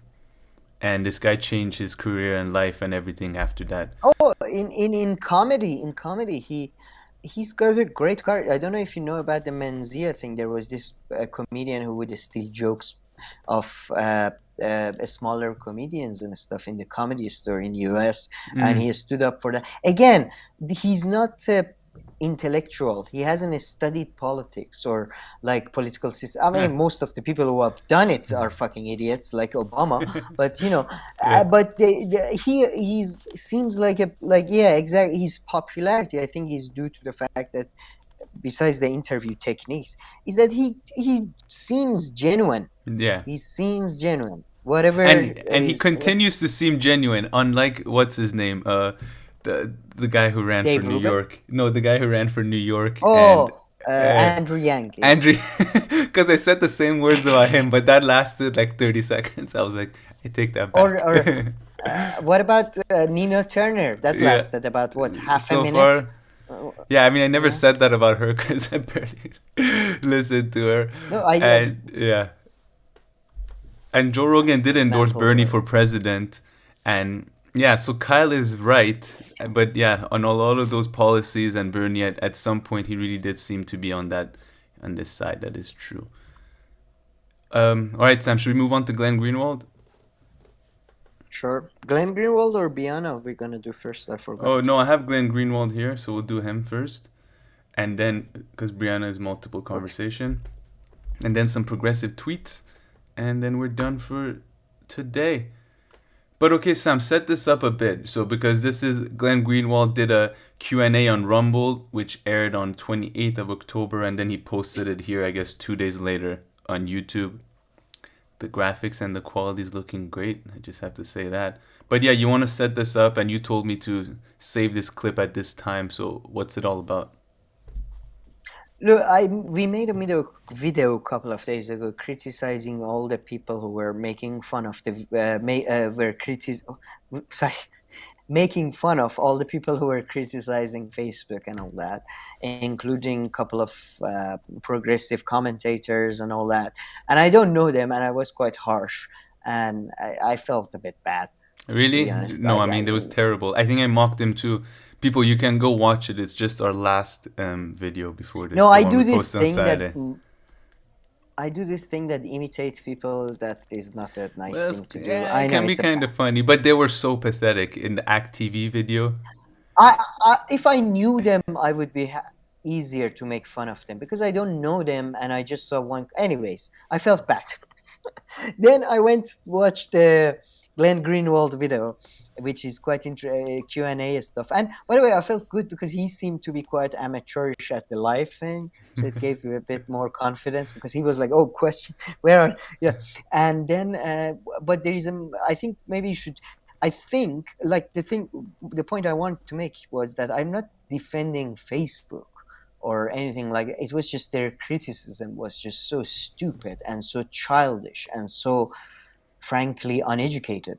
And then Glenn Greenwald did this Q&A. There is a segment that I asked Camille to play, because I think this shows how you want to criticize and how you should view a political economic system that is ruling over the whole world, specifically US. Like his sober analysis, I think most of the people on the left are emotional and they want to have a pitchfork and have a monster of the week and go kill it, like Mark Zuckerberg, Trump, whoever is the monster of the week. But you have to have a more systematic, and so I had that, but then I had also a tiny criticism of Glenn and Matt Taibbi, which I'll get to at the end. Okay, all right. So let's play the clip. Tell me when to stop, So I guess. pretentious. No. I mean, this is what we're here to do, Sam. This is what we're here to do. I guess maybe you didn't get the memo, but you're here to comment and critique, and in a respectful and constructive manner if you can. If not, just be yourself. That's what. Sure. Okay. So tell me when to stop, kinda. Yeah. Sure.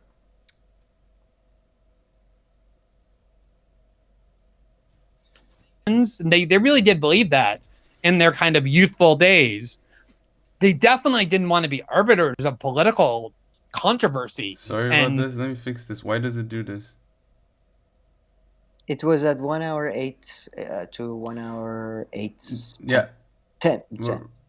We're right there. We're at 7:31, so I think it's good. Okay, let's go. Combination of corporate journalists at the New York Times, NBC News, and CNN who continuously shame them by saying, We're going to keep calling you a racist. We're going to keep calling you a fascist. We're going to keep calling you a white nationalist. We're going to Let me refresh the page. Sorry, folks. I don't know why. Should really download all of these videos, but this one was an hour and a half long. Oh yeah, let's do that from now. Yeah, my Just bad. cut that bit. You learn, as you were saying, no. even Glenn Greenwald was having some issues. So if Glenn has some issues, who are we? You know, it's the right thing if we have issues, actually, Yeah. out of respect.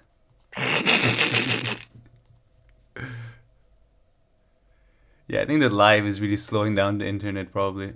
All right, let's give it another try. job. No matter what you do, you're going to make people angry at you. This was an obligation foisted upon them by a combination of corporate journalists at the New York Times, NBC News, and CNN who continuously shamed them by saying, we're going to keep calling you a racist. We're going to keep calling you a fascist. We're going to keep calling you a white nationalist. We're going to keep accusing you of aiding and abetting genocide unless you start censoring in accordance with our wishes. We're going to use our megaphones to destroy your reputation. But I think I heard his point too. Sorry about that, everyone. Yeah, so that didn't, I mean, they were working. But yeah, you see, that's how you criticize Facebook. And that's how you, I mean, I don't know, people seem to forget history. Like, yes, New York Times, Washington Post, all these people were continuously attacking Intercept, Facebook, social media, including a lot of leftists, by the way. They just attack it. Oh, you use hateful language against minorities. And then you have the other group. Oh, you're... shut the fuck up.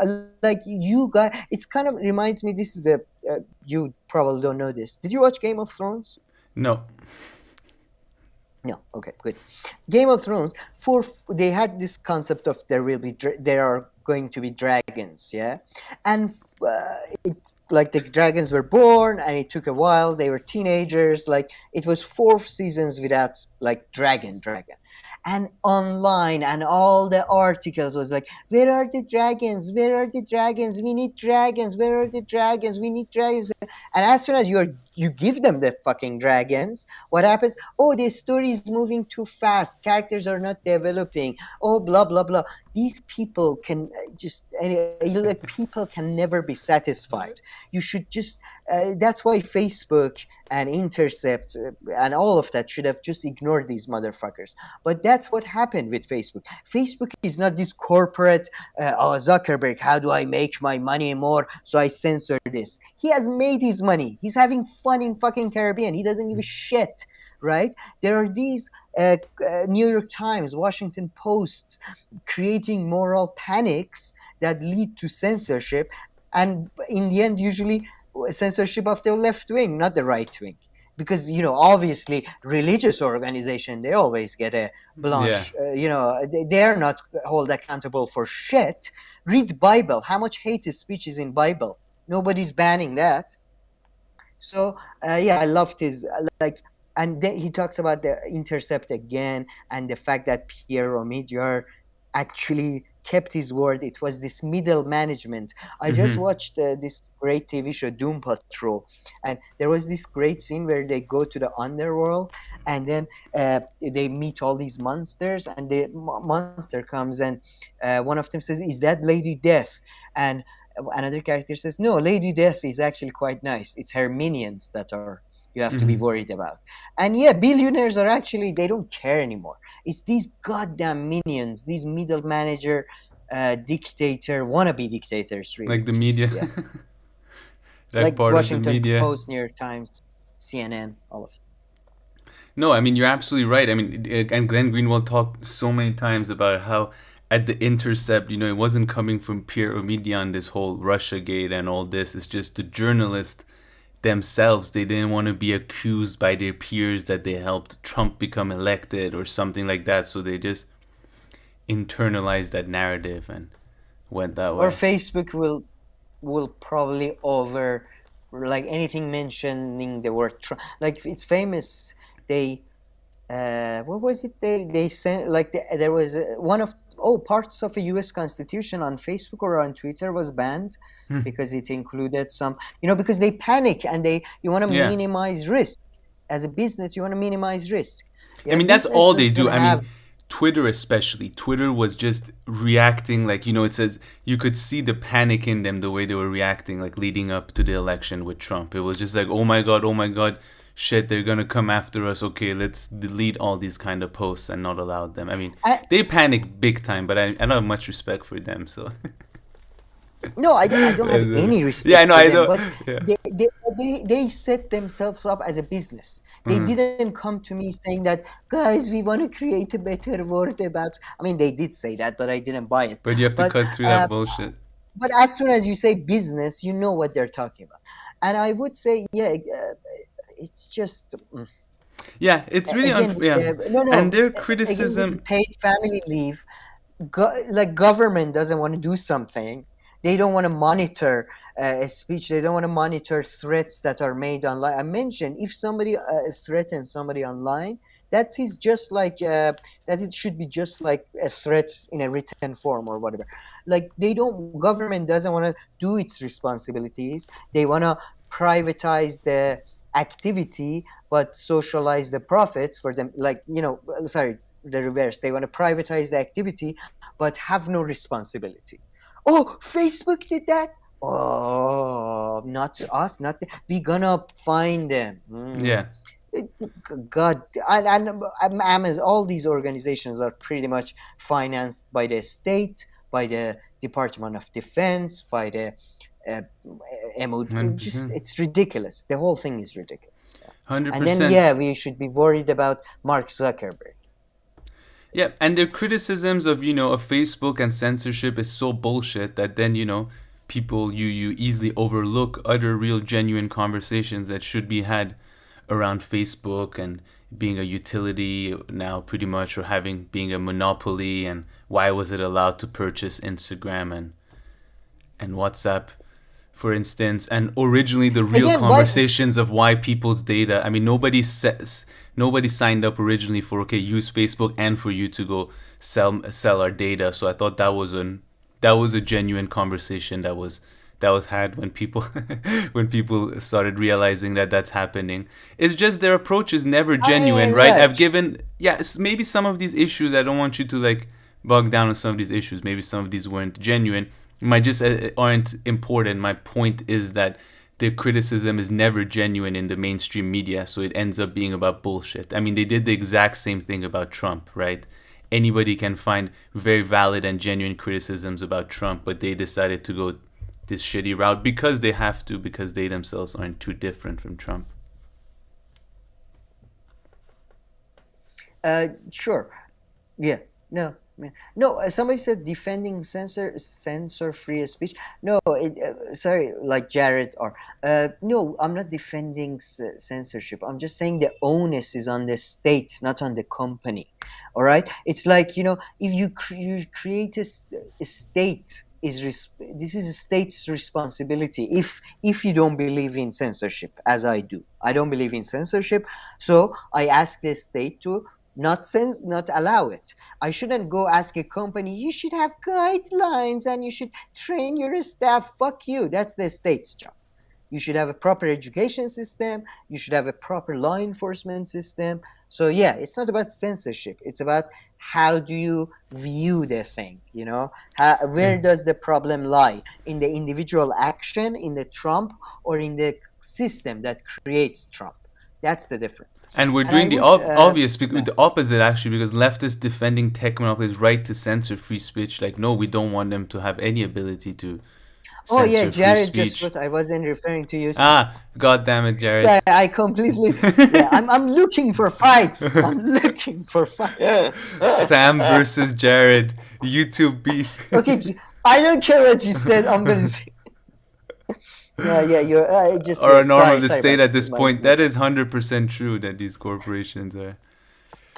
I mean, they're the same thing pretty much. And somebody mentioned Hearst, the original fucking. I wanted to say this, that in terms of communication, I do think there should be a monopoly, but I think it should be government controlled. I think that I do think Amazon services is fantastic, but I also think the workers should be paid well, and I do think that it should be at least partially owned by the governments, kind of like East India Company or something. Yep, and I think your take resonated completely with Selu, so that's always good to hear. Oh, cheers! Yeah, thank you. Okay, shall we move on was to looking for- Briahna?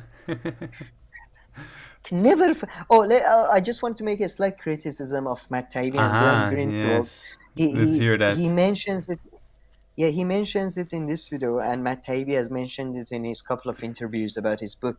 This idea that journalism was supposed to be about, or was in the past. They do admit that it used to be, of course, monopolized by a certain segment of the society and all that. But there was a consensus, and there was a more like truth finding aspect to it. I don't agree with that at all. I think maybe at a very, very, very local level that may have happened. Sure. And then I would add that, of course, because these things are processes. As an empire or as a structure is being built, it's, it tries to actually, it buys its own bullshit really in the beginning, and it tries to, go to live up to those ideals. But when time passes, history passes, people see the truth, people see things happen, and then the empire or the structure starts to decay and fracture. What you see is a more contagious media environment, and it has nothing. I don't think it has, like, journalism has always, like, the original journalists were court historians, or that type of thing that pretty much reflected what the kings were thinking. Right? That's what happened. That was the original journalism, or original journalism was like pure propaganda, and it's just in a post-World War II world. We had a bit of a tiny space to move around, very tiny, not including black people, women, gays, developing world, all of that. And then we're back to where we were. So it's just their surprise and this idea that journalism used to be or was supposed to be. No, no. I mean, I agree with the used to be, right? I never fall for these things that, back in the day it was X, Y, and Z. Maybe 1 out of 10, 1 out of 100, it's the case. But no, but yeah, often back in the day it was as crappy as now. But one part I disagree with you though, which is your idea of what journalism what people thought journalism should have been. So normatively speaking, I mean, normatively speaking, I've also read the narrative that they're talking about, like journalism being the media being the fifth estate and keeping, the executive and legislative branches accountable. So in theory, that was the idea behind, I'm guessing, and sometimes. So that I disagree with you there now, but I agree with you that it was probably never implemented in any way, really, in reality. Or maybe here and there. Oh, okay. But ideas belong to the world of metaphysics, as Plato described them. They don't belong into real life. Real life never works out like that. And you have to put things in a historical process. They are. You can't just say, of course, in 1940s, U.S. felt, when majority of the working class people are white and subscribe to Christian, let's say, morality, of course you're not going to have that much contention. Of course it's going to be easy to have a media that can discuss issues where everybody agrees on the assumptions. Things change, world change, and journalism was never like this idealistic. It's kind of like, journalism was supposed to be about this, or being a doctor is about saving lives. No, it's not. Majority of doctors do it because of the money. Majority of the people I know who studied medicine, people my age, you ask them, why do you want to do medicine? Why does your parents want you to do medicine? Because my future will be guaranteed financially. So this bullshit about journalism, doctors, teachers, or anybody else is bullshit. So, Yeah, don't disagree with you again there. I mean, once I brought up politicians, and I was like thinking, maybe politicians ought to be kind of different. I mean, when you're, yeah, but I mean, maybe I shouldn't be. It's just that it's just funny Ought to me to when be you what? when you get into politics and you're like kind of all about yourself and stuff. I just don't understand why you wouldn't go through a field that is even more easily all about you. I kind of never understand that when some people who are attracted to politics or become politicians, but they seem to have never Oh no. Well, had you don't such understand why they choose that? Yeah, but I guess it's the easiest thing that they can do, and yeah, I guess that's Yeah, the yeah. If you look reason. at, I mean, if you look at, I think right, especially since Reagan onwards, politicians are some of the lowest of the low in the society in terms of education, in terms of thinking and personality. And then you have the other group like Obama and Trump's that are basically just soulless ego machines that all they do is about ego and just how make themselves feel better. So since because to be fair, because we as in like human whatever whoever we are, when you drain a state from all its powers, all all you're left with is pageantry and rituals. That's all it is. That's all it is. And that pageantry and rituals only attracts either idiots or like Elizabeth Warren, let's say, or egoistic maniacs like Obama. Well, yeah, I mean Elizabeth Warren is supposed to be smart, and I'm guessing she is smart at some things in her field, but when it comes Elizabeth to Warren? yeah, I mean I'm guessing Really? right? Isn't she an economist? Yeah, So exactly. I mean, exactly, yeah. Well, I mean, in economics, I That guess she that knows kind of tells you. a thing or two. Okay, I disagree with you there, but and she was a member of Republican Party, by the way, for a long time. Yeah. Doesn't So sound that too shows good. another flash of genius there. Yeah. Yeah. All right, should we move on to Brianna? Sure, yeah. Let me try to give it an attempt. Let's see if we can hear what she has to, if we can hear it properly. So this is her interview with Mr. Yanis Varoufakis, who's a leftist. He was the finance minister in 2018 for about 6 months for Greece under the leftist party following the whole I Eurozone crisis. Yeah, go ahead. I need to. My webcam is having problems, so I might just. You do your thing. I'm Well, I'm fixing just going it. to try to play the video right now anyway. Yeah, exactly. Play the video while I. You can still hear it, right? Yeah, everything is fine. It's the. Okay. And here Go this, ahead. and you told me to pause this clip to get this clip for you because you had something specific to say about this concept, right? That Yanis Varoufakis No. introduces. Yeah. We're gonna talk about Brianna Joy Gray's another interview about her ideas, but this is about this is about Yanis Varoufakis' suggestion. He has a book out. By the way, another person we'd love to have, but I Yeah. doubt he would ever come. I don't think he'd be that hard, but yeah. Or maybe he's nearby to me, but so I just wanted to comment on his idea. He suggests a different system of like this different economic system, which is interesting. So yeah, let him explain, and Let's then hear it. I'll Let's see if this works this time. That could look like. What kind of conclusions did you come to about what the left should be focused on in this moment? Well, you're asking the pertinent question, the one I've been trying to escape, to not answer all my life, until at some point I realized that I can't continue to be silent on this because, let's face it, as a left-winger, as a radical, all my life, quite rightly, my political opponents who were supportive of the establishment would say, okay, mate, you don't like capitalism, you don't like the system we have, what's the alternative? It can't be the Soviet model because we know that that failed and we wouldn't want to live under it. Of course, there were interesting lessons to be learned from it, but that's another matter. Social democracy is dead. The New Deal has gone. It died on the 15th of August 1971 when Richard Nixon effectively ended Bretton Woods and unleashed financialization. So what's the alternative?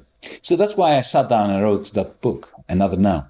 In it, it's a complicated book, as if you've had a look at it, you will know. So I can't sum it up in very effectively, except to say that the question I'm trying to answer is, can we have a market system with a democratized economy, without an overbearing state, with hardly a state at all, with collective decision making and collective institutions, but hardly a state at all? I do not want to replace the power of Bezos and Walmart with the power of the state. In that sense, I'm a bit of an anarcho-syndicalist. Could we have a functioning, technologically advanced economy, which is fully democratized, with markets, but without capitalism and without techno-feudalism? And key elements of my answer concern ownership of corporations. I'm promoting in the book the idea of what I call corpo-syndicalism, my version of anarcho-syndicalism, a combination of corporations and syndicalism, based on the idea of a very simple but very radical change in corporate law, where every employee of any company, independently of their rank or position in the company, owns one share and therefore has one vote in the General Assembly of the shareholders of the company, and these shares cannot be traded.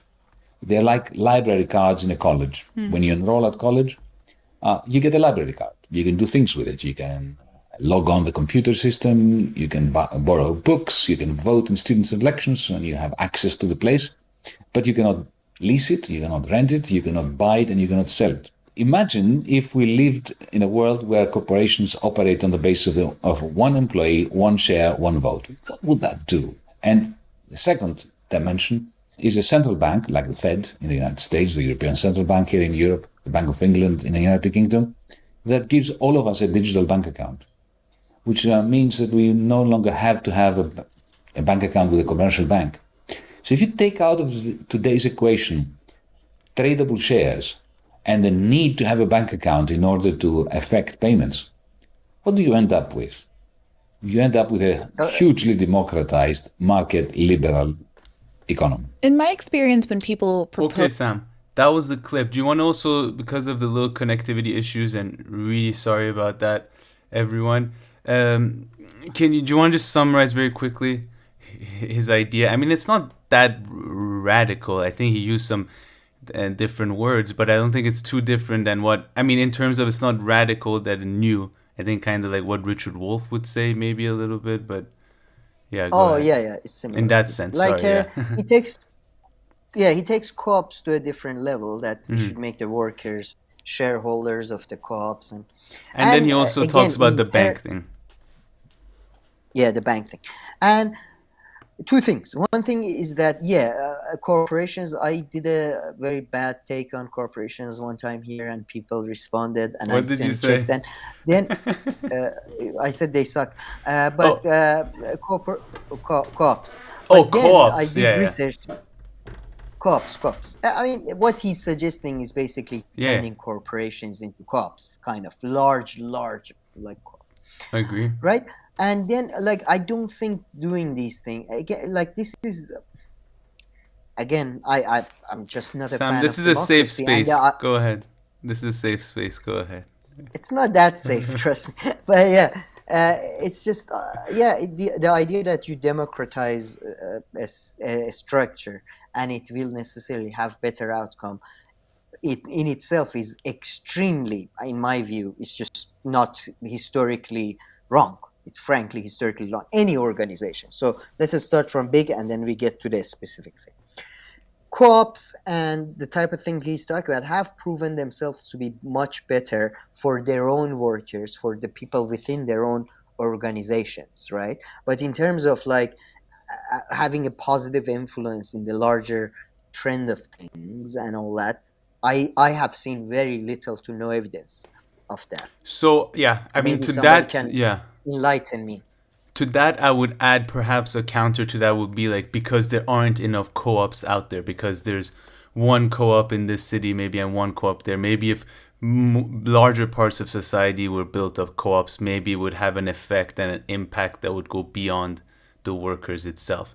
But I mean, you're right. If you take an organization and turn it into a co-op, it would make sense that the main people who would benefit from it would probably be the workers.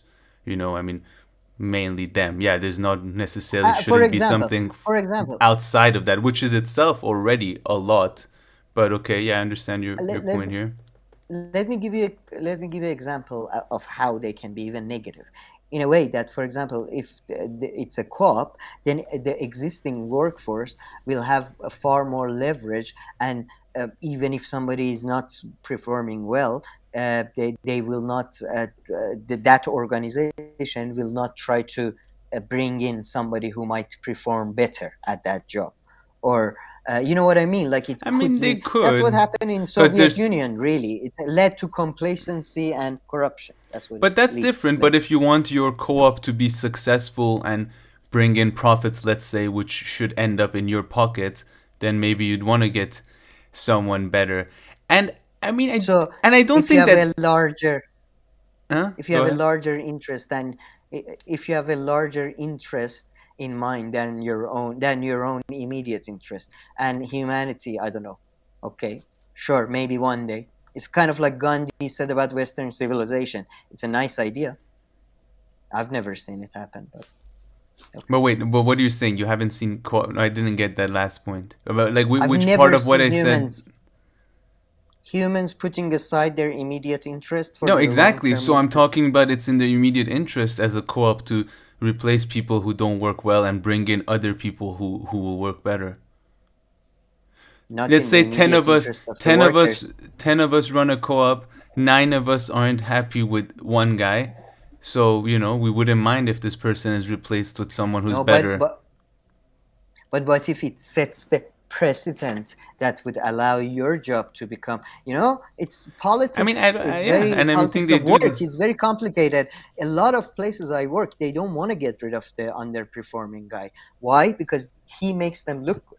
Why? Because Yeah, then so their that's a position might problem be beyond impaired. co-op then as well. Sure, Anyway, I think sure, we're going yeah. on a slight That's what I'm little. saying. Maybe I think we're going on a slight little no, or is Tangent. this a little bit no? No, Or I'm just saying. Yeah, I'm just saying co-ops are not a solution, as he says. Like this, the idea that we give. And by the way, somebody said they love Yanis Varoufakas. I do love him, and I think he's just one of the most like he's. But if you read about his stuff on game theory, just when he was a politician, he was awesome. Like that. That's the politician I want to be. But he was a politician. He was in Caesarea. He saw what happened. yeah, I mean, I don't know. It's just yeah, he is still having hope in the fact that people will come together and vote. And he does mention, by the way, that his friends are far more pessimistic than yeah, he that's is. funny when he But says that. But yeah, I and don't think I think agree with hope him I that. am doing a Yeah, friendly disagreement. but a company turning into a co-op, of course, it changes the structure of it and the reality of it, and I'm sure it can be beneficial to a lot of people who work there. But I do agree with you that I don't see how necessarily it makes the entire society a better place unless you have a lot more co-ops, and then it becomes kind of different structure in society and in the world. Maybe, but yeah, I mean, you could have a co-op and it will still be in the benefits of the employees to pollute X, Y, and Z because it will bring more profits, and then you all get to share that money. I think co-ops are really suggested as an idea. I mean, like, where I've really heard the benefits is places where, like, let's say wages are really low, right? So they're like, okay, if there was a co-op, they wouldn't vote on this kind of wage structure, and people could have, the workers would get much more money. I've really heard it in that context. Definitely no. And I do partially agree with that. But let's play Brianna's other video, and then I'll get to my fundamental problem with both what Varoufakas says and what Brianna Joy Gray says. But because I think there's a fundamental, there's a fundamental misunderstanding on the left in my view. But Varoufakas also said something about the central bank, right? And saying that people should have, like, is there anything you want to unpack there? I mean, I must read his book, to be honest, to really comment. But I do know that after, was it? Yeah. They have World it in War I, Europe. John Maynard. What? That some places that there's like no, not a central bank, but you get like a bank account at a government account and not like a private place. Like the Post does this in a lot of Post European office, yeah, countries. yeah. Yeah. These are things Oh, that Richard sure, Wolff that's a talks about a lot, and so does he. Oh, that's a much better idea. But no, okay, all right. Oh, sorry, I didn't see it that way. Okay, in that way, it's a great idea. But it just reminded me of Maynard Keynes when they came up with the whole Bretton Woods system, and he suggested that, oh guys, why do we use dollar for international trade? Why not use international money, and why not peg it to a basket of commodities? And then the politicians went, okay, John, just please go to the garden and play with your toys or whatever. Okay, sure, but is there I don't know, is there a plan of action for this, or are we just dreaming for the sake of dreaming now? Yeah, I mean, without reading his book and hearing him speak more about these things, yeah, it does It's seem like unfair to quite a bit wishful thinking. But yeah, I mean, but it's hard to not say that about other things. But okay, let's watch. So let's close this window and watch the other one, right? Yeah, and then my comment will be on both things. So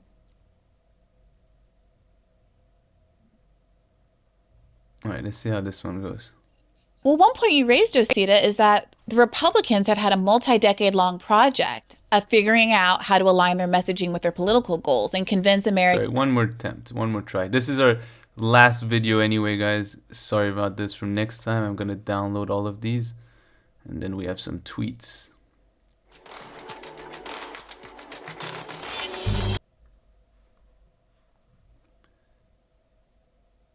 Yeah, this is completely lagging. What's going on?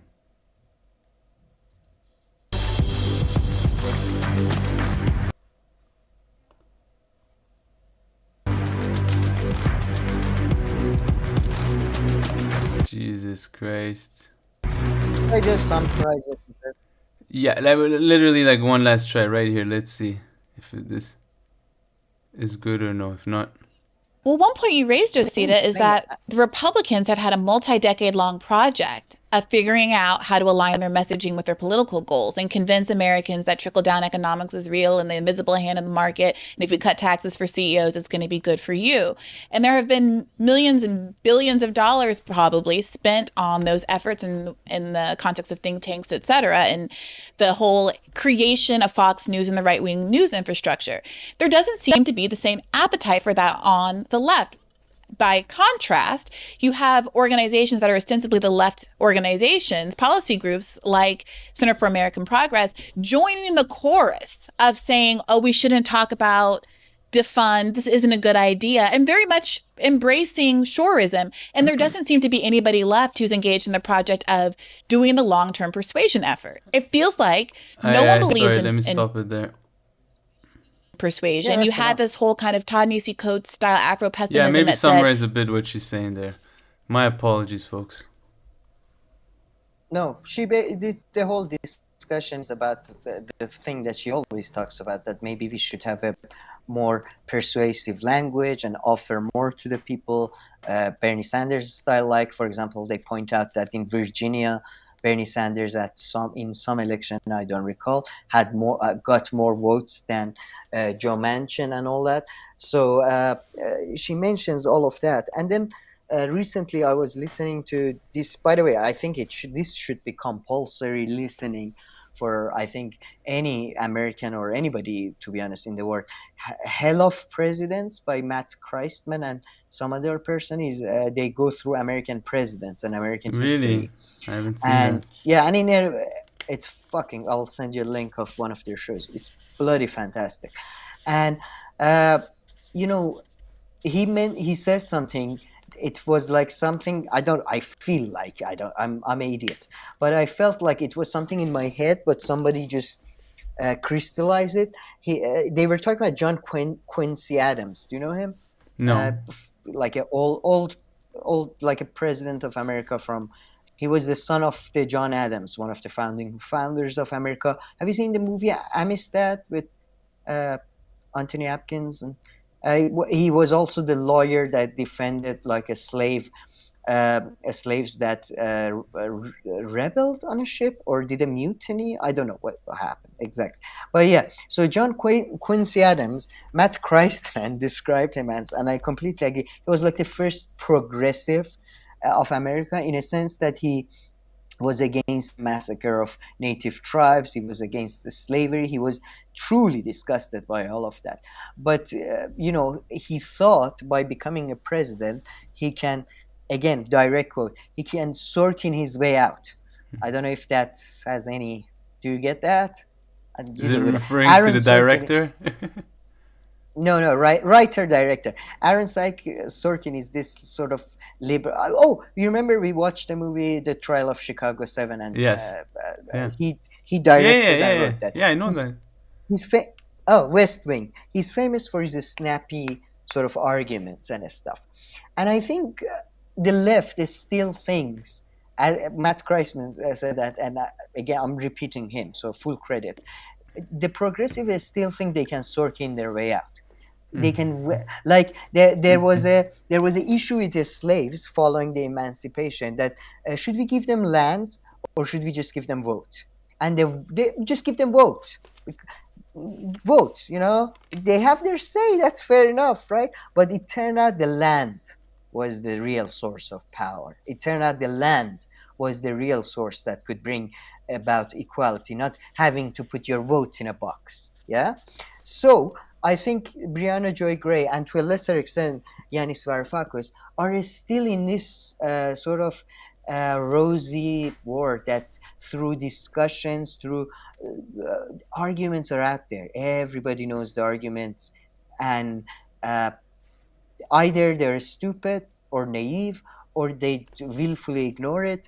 And this idea that you can and it's not even that I think like Koch brothers or corporations are bad people. It's just when you get to that position, it's in your interest to buy your own bullshit. Yes, trickle down. I don't think Wright had a multi-decade project to do that. The structure of the society allowed a couple of people to get so rich, and they do think they deserve it because that's how they justify themselves. Otherwise, they should just shoot themselves in the head if they really, truly come face to face with the horrors they had to commit to make their money, right? So they buy this bullshit and then they reproduce it.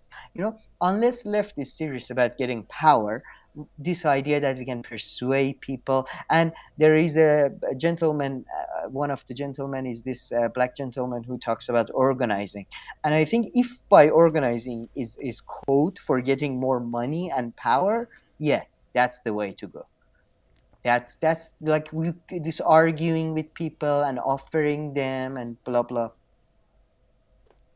Yeah, I mean, I think there's definitely a space for like communication, and if you do better communication and better arguments, sure, you might win a few more people over or like make your points better heard and all that. But I mean, I agree with a lot of what you're saying with the power. And I mean, look at the arguments that the right wing have convinced people with. I mean, they're nonsensical arguments that don't even make sense. So even if you offer like the best and persuasive arguments, it's still unfortunately not enough.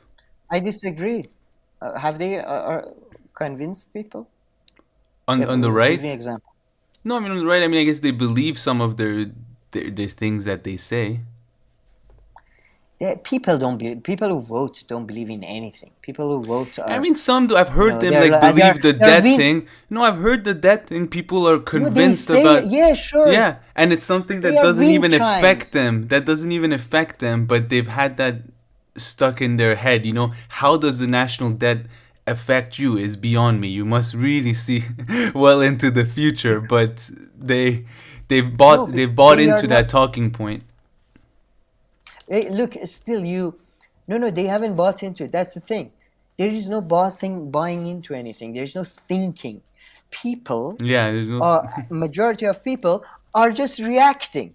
They don't have a view. They don't have a structural like consistency in their views. They have nothing. They're wind chimes, and wherever the wind blows, they make a noise. That's what they are. So I don't think like in their school, in their state education system, in some backwater, I don't know, Arkansas, they are told that, yeah, trickle down economics works and blah blah blah, and yeah, they repeat it. They repeat it like parrots for the next 50 years of their life. Yeah. That's all they are. There is no convincing, or I don't know.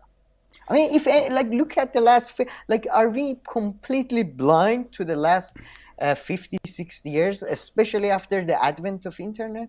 I mean, the law, did anybody believe Obama when he was lying on his second term and stuff? Yeah. But they still voted for him. Or Trump or any of them, It's just ignoring historical reality. We gave democracy a good run.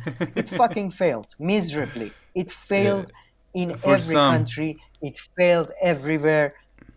It couldn't stand. But it up failed for compared to oppressions. what? Couldn't Everything stand- fails, though. Everything kind No. of fails to an extent. Have other modes Not of really. governance been more successful and Imperial- not failed? Yeah, But imperial democracy government. has also been successful in Europe and other places in that way. I mean, they haven't gone to shit. Like France didn't become more democratic, or Germany didn't become more democratic and go to shits. They Again, continued on their path.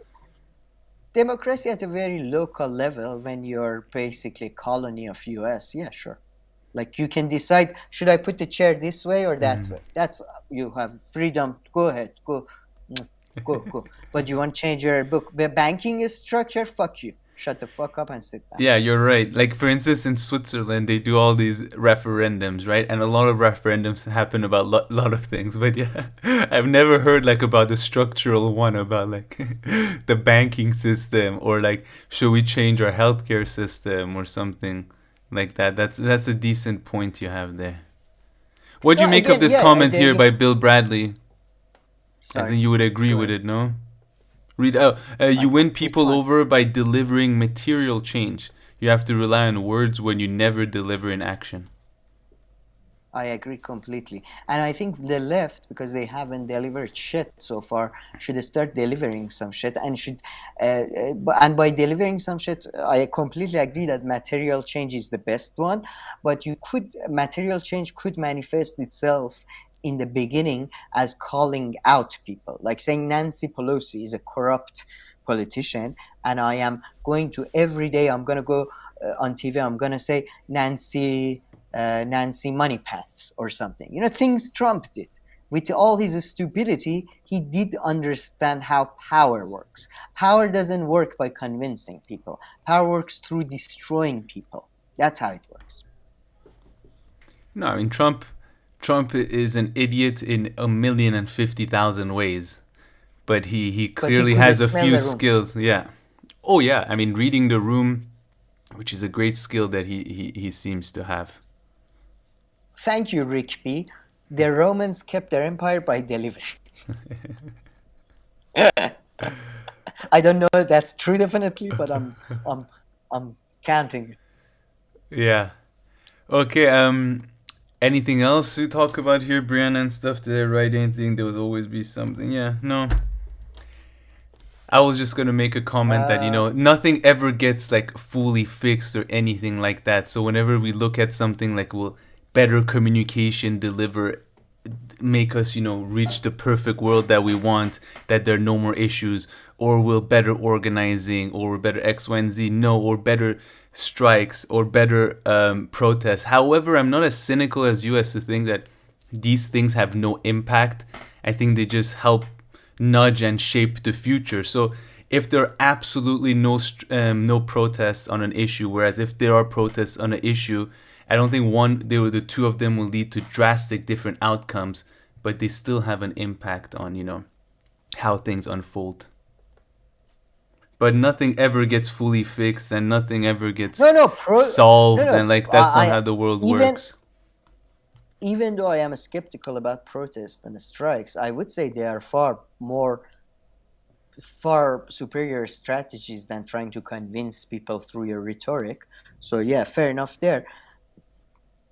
Yeah. Oh, yeah. Convince or fool people, whichever. Whether they're convinced or fool. As long as we get free healthcare. You have a Or better whatever. chance of handing out cash, really. But I also wanted to point. I just saw this in the comments. It's a bit time has passed. I hope he's still with us. Walter Schenk wrote, "There was a time in this country, I assume U.S., where we had thousands of publications from anarchists to communists to hard right, fascists, and the government subsidized mail delivery." Okay, that's like it's like the TAF thing I didn't know about at all. These type of things maybe can change like the mindset of people over time, but not like trying to persuade Idahoans to come over. I mean, I'm just To be honest, I do genuinely think the left should abandon democracy for now, but that's a discussion for another day. Okay, I'm sorry, guys. I don't have anything to to counter now. Add to that. I am not ready. You come here with all these crazy things, and if you want me to No, address these, but I don't know. This was just like fundamentally that's anyway. yeah. That sadly I am become too cynical. But okay, Sam. After this, what Sorry, we you had a have? funny comment. Yeah. So after this, we just have our tweets left, right? To discuss. But I watched Scary Movie today, and I heard like a couple of jokes in there and things like that that seem like things that you wouldn't talk about right now. So I just wanted to see if you had a little speech or a rant prepared now about I do. cancel culture When or it comes things to like that. censorship. But Yeah, and first of all, I and would. I was surprised at how funny Scary Movie actually really still is. So if anybody wants to go check The out the first one one from the is year good. 2000 again, it is honestly funny and it is just so ridiculous Even and it's like perfect satire. It's like satire on top of satire on top of satire. It's pretty funny. Well, I wouldn't go that far to call it satire. I actually was It gonna is. say What is even it the then if it's later not ones. satire? Satire is Google and I would say Succession, which you don't watch. Succession is a satire. This But it's is a more parody. vaudeville, but parody and more. Yes, satire is supposed to. Yeah, it's a parody and it's fun. That's the thing I was gonna say. I was gonna say even the future ones. I never hated them as so many people hates them, or all the movies. Like superhero movie, all these funny movies. They make fun of other movies. They are like vaudeville. They are not meant Yeah. to be deep. They are meant to be making And fun of like they did a funny Fast and Furious one. That one was quite good. The Fast so and let Furious me one was good. reshape my question to you exactly what I want to ask, because once I think Joe Rogan was trying No, to I was gonna tell someone that you can't make these movies anymore, X or Y movie, because of cancel culture. And I don't really see that being the case. I mean, they made Superbad, very recently and all that. So yeah, I wanted to hear what you have to say. No. But Superbad is not a good example. There was a sudden shift, like in 2015-ish, I think, and then with Trump it went over. Like there was a sudden shift. I don't think you could get greenlit Superbad these days. Maybe on Netflix Could you or not? something. Yeah. And I mean, Netflix is a big thing, I though. don't. I mean, that's Yeah, like Netflix. nothing. No, as a movie, no, and no, I do think these days if you portray something, Matt Taibbi says that in another interview. I may have mentioned it earlier. If you portray a character, it's like, oh, that means you're supportive of this character. Like a lot of movie characters are not like Sopranos that we both love. In that movie, they use the N word. The main character uses the N word towards his daughter's girlfriend constantly, right? And because you're not supposed to like Tony Soprano. Yeah. He's not supposed to be your fucking role model. But it seems the I hope new people know generation that. thinks. Hey, don't blame No, the new they don't. generation. Don't blame generation. No, It's no, like I do. always been No, like I this, and I blame definitely. the older generations for putting these No, I ideas into blame the kids' new heads. generation more. The new generation, man, the people who are coming out of university these days are like fucking lambs. Oh, did you see the word he said? My feelings got so. I I don't know. I was for hear a day crying. Fuck off. Like, get over yourself, you know? And did you see how they glorify mafia? Glorify like what? By killing people and having them cut up? That's Yeah. glorification to you? You have problems, you know? It's like Key and Peele made this great comment. They had this great joke. I forget if it was, I think it was Peele who made this joke that, you know, the white people, these white conscious people come to me and say, oh, King Kong, you know, that's really racist, man. No, you know, this animal coming from like some unknown region, and then there's a white lady and all that. And then he was like, no, man, that's a gorilla, all right, from a different guy. It's you. You are the one who in your head has made it into a racist thing. Yeah. So, yeah, I do think, sadly, I mean, look at the whole Dave Chappelle thing. Was it worth this much level of discussion? No, not at all. I'm just saying, the only thing I was saying is that you're saying, you know, role models and all that. It's just that I know that this issue of people idolizing people for no reason, and, you know, seeing like a football star and them being their role model in their whole life. I don't think that's a new phenomena, and that's been new phenomenon. No. And that's been going on for a long time. Not that. No, I was referring very specifically to a storytelling thing that recently it has become protagonist. Protagonist means character that moves the story forward. It doesn't have a value judgment. Yeah. But in people's head, protagonist means hero. So if he does, and then they don't understand, worse than that, they don't understand that bad people are also have good things about them. Bad people do bad things because of good reasons. Bad people are complex. They're human failures. That's all bad people are. They're not some fucking creatures from a different world.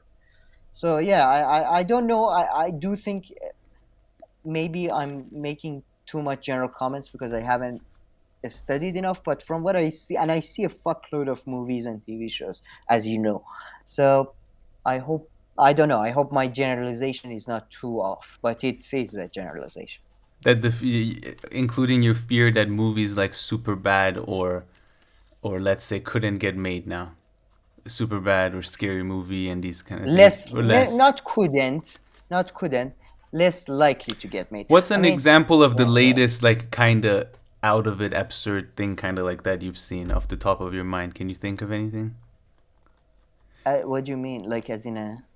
Like a show where where they do a lot of things that are like frowned upon in mainstream media a lot. Like for instance, How I Met Your Mother. Now that's an older show, but in How I Met Your Mother, the main characters say like a bunch of things that nowadays like sexist. People on TV. Yeah, I mean Barney and his whole interaction is like, you know, next level sexism. That but that's not. Yeah, you think so? It's not that old, but you're saying that, you know, this change is very, very, very recent. So. Yeah, and by the way, with that specific one, I'm kind of personally glad because I hate How I Met Your Mother and that type of comedy. But I don't think it should be the case that culturally those type of comedies are completely like unacceptable or whatever. But I would say It's Always Sunny in Philadelphia is the only thing on TV these days that gives me. They still break the rules and they still discuss like in issues. Archer. TV show, animated TV show. Last few seasons weren't as good, but Archer, South Park, Right, and it's still going. Maybe Family Guy. I don't know. Now that you said South Park, I just thought of it, but I haven't been watching them really recently. No, it's something that really like really challenges these, like for example, these ideas. I'm trying to think. Yeah, I can't think of anything outrageous. Succession. Okay. Which I really need to watch. But okay, all right. Let's move on, Sam. Let's go to our tweet section and wrap up this live. We're almost 2.5 hours in. And someone asked, glad I was able to make it. Is this usual time they stream? So on Sundays, we're streaming for now. So next Sunday, we'll be here at the same time, but Usual with us is a very, Yeah, very fluid concept. we're trying to, but thank you. Glad you enjoyed it. Okay, Sam, let's move to a few tweets. They're not major ones. And the first one, I actually got Will I it for see you. them? You'll see them Or on your should I- screen soon, on your phone. Okay, I need to see them on my phone. Okay. Yeah, No, so I haven't opened my phone.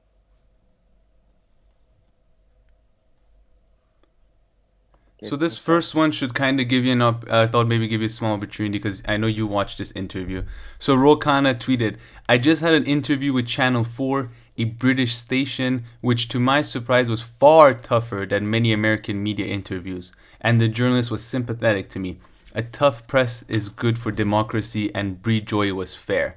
And Briahna wrote, I appreciate this. I laud you for being one of the few Congress members who regularly answer questions from progressive media. If left elected want alternative media support like the right has, it must support the independent media infrastructure the way the right does. So actually this also like kind of goes very well and links very well with the argument that Bree was making in that video and that which you discussed, and also it refers to the Rokana interview with Briahna. So I don't know if you have much to add, but yeah, Brianna's making her same argument, which I mean, I'm sure if the left had a better media, I do think it would make an impact and a difference, but to what extent, I don't know. But yeah, any comments? Two comments. One is that Rokana is definitely the right channel. First of all, Channel 4 generally does really good news coverage. Secondly, generally UK news coverage is far better, and the journalistic approach, whatever that means, is far more combative there. I mean, Jeremy Which sometimes Paxman is pisses me famous. off, but yeah. Sometimes no, but that's the job of an interviewer, though. Sometimes, you know. But don't you feel like the guy from BBC? Hard He's just talk. like he's I just know you. rude. Is he not just being rude? I've told You you this mean a before. Steven? You mean Yeah. a Steven guy, hard talk guy? He's not that much on the. He's not that much on the news thing. Like he's not on Newsnight that Yeah, right. often, or on channel Johnny Snow or a couple of other people. But yeah, you're right. It can lead to like it's famous Jeremy Paxman interview with a conservative leader. In my view, that was rude. Or yeah, when they interviewed Chomsky, I felt the hard talk interview was a bit too combative. But even go watch Ben Shapiro's interview with one of the most right wingers in the UK. Oh Andrew yeah, Neil. that's hilarious. I'm sure people have seen And that. you know they understand that, you know, in US, again, I love the US. Half of my family are from USA. Most of the culture I love comes from USA. Most of the people I admire are from there. But it seems that general population or the media, it seems like they live in this fucking kindergarten of like life.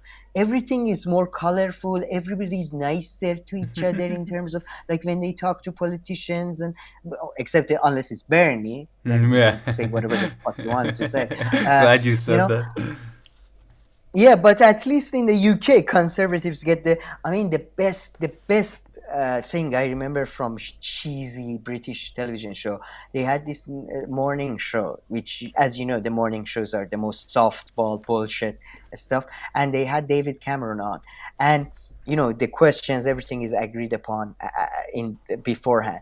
And then this guy, at the very last second, he said, oh, and I just wanted to ask you, considering all the conservative policies and all that, how do you sleep at night? And David Cameron, man, I must say, I have to give credit to David Cameron Really? as well. He made for 1 second he was faced quickly. I get a lot of work done during the day, and then I have a good a pillow or something, and yeah, I sleep very comfortably. But even in a Sunday morning show, they managed to ask the most important person in the country quite how do you sleep at night? Yeah. Sorry. Yeah, that was a good one. That was a good example. All right, let's keep this train moving. Glenn Greenwald. I'm extremely upset at those of you who have not yet vehemently denounced a Fox documentary that has not yet aired and that you have not yet seen. Please be more like CNN, MSNBC, and the Washington Post and devote hours angrily attacking a program that will air tomorrow night. So yeah, I think taking a little jab at I'm waiting for that. at a few mainstream media people. I don't understand. Sorry, He's can you read it joking. again? He's joking. Pretty much, I know, but apparently, about what? people are all up in arms about this Fox News documentary, but it hasn't aired yet. So, Oh, well, what's the? Do you know what's the documentary about? no. I mean, it hasn't aired yet, Sam. No. What's it about? A trailer? I don't You see, okay, this is who yeah, Glenn that's. Greenwald is talking about. People like you. You haven't seen it yet, but you have an opinion. Huh? No, I wanted to know what's it about. Like, is I it don't even about? want I to don't. know what it's about. I'm. That's I'm how sorry, but if open-minded the I am. I'm sorry. I'm sorry if the title of the documentary is "Why David Icke Was Right" or that type of thing. I might have something, Fine. some Ooh, preconception. good point there. Yeah, Good point good there. point there. Yeah. But One for Sam against yeah, Glenn Greenwald. against you, not against. I don't know. I asked you. I thought you may know about the context of things, but no. Yeah. It's just.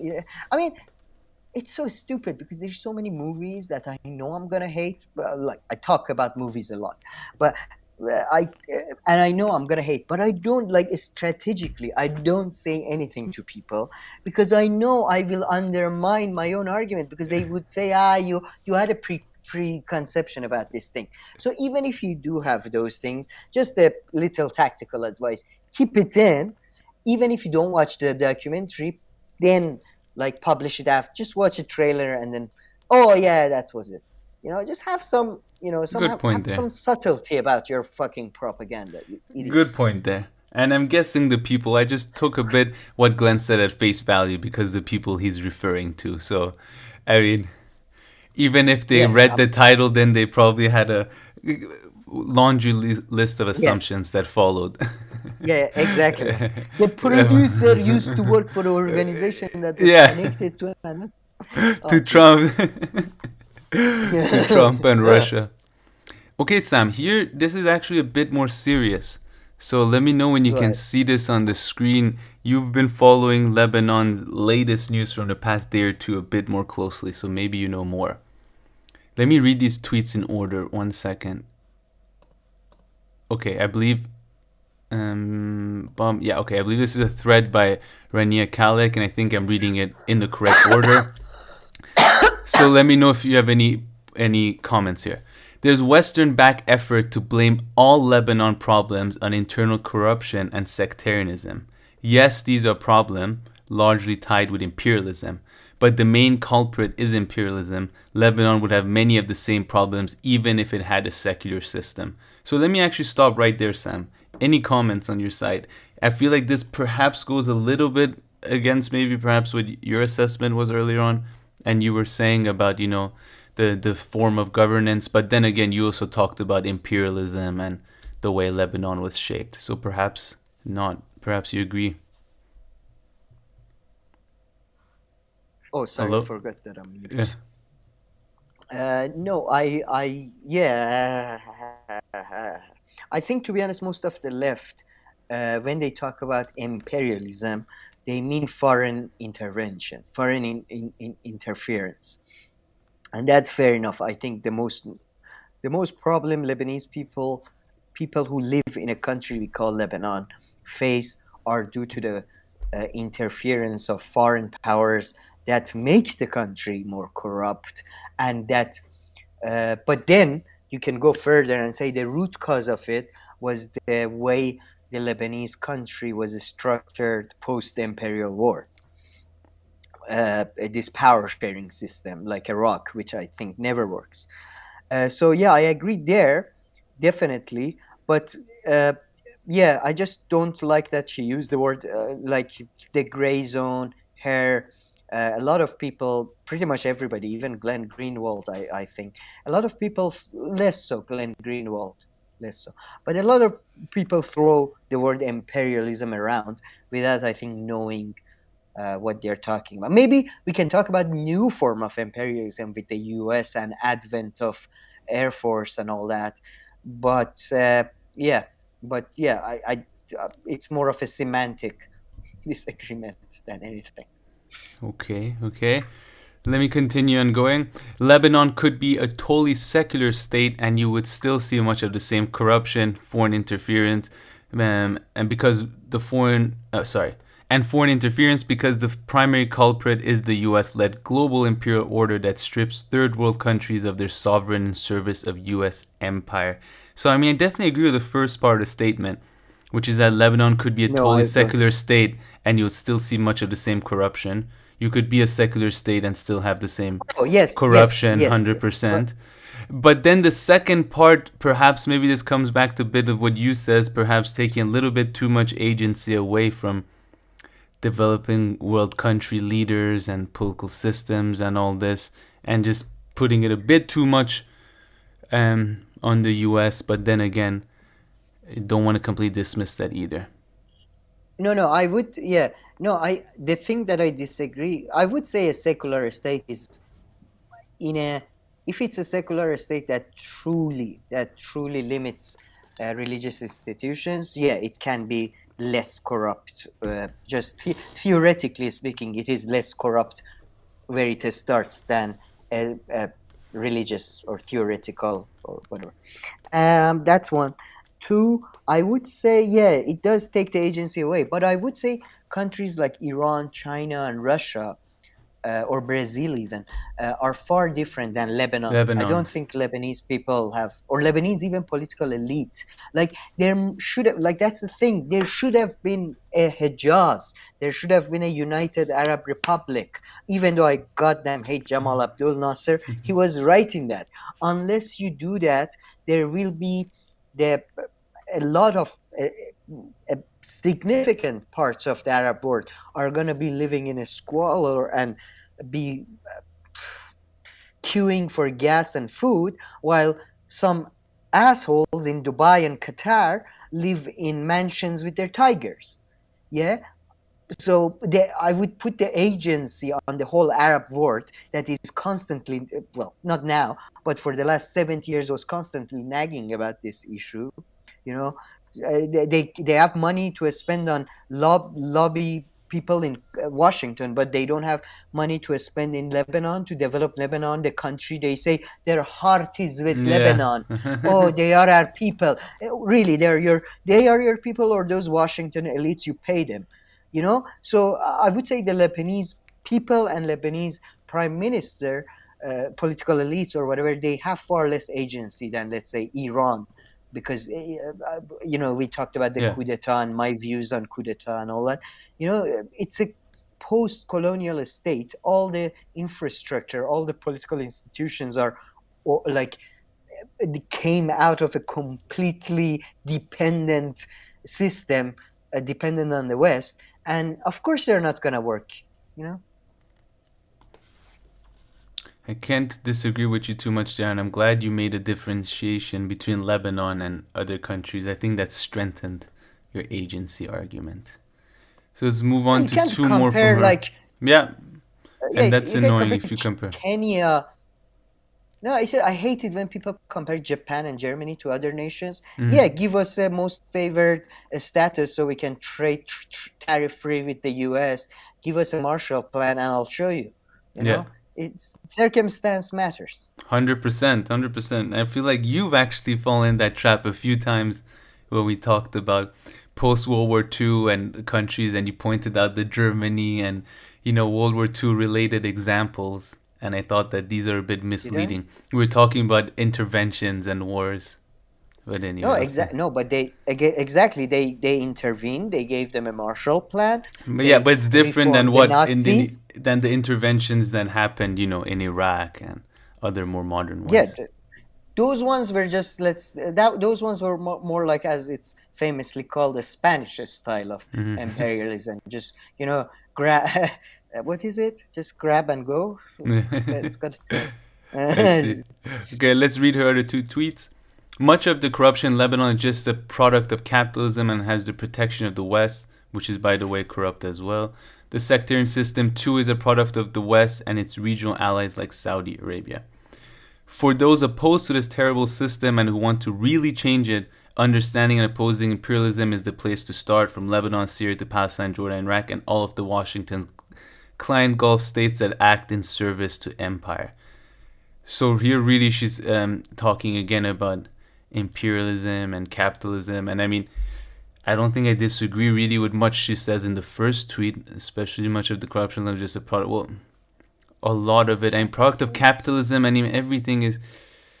And the I would say I'm with all my leftist values and goals and hopes. I don't think we can break out of capitalism. I think capitalism is rooted in human nature, but that's a different story.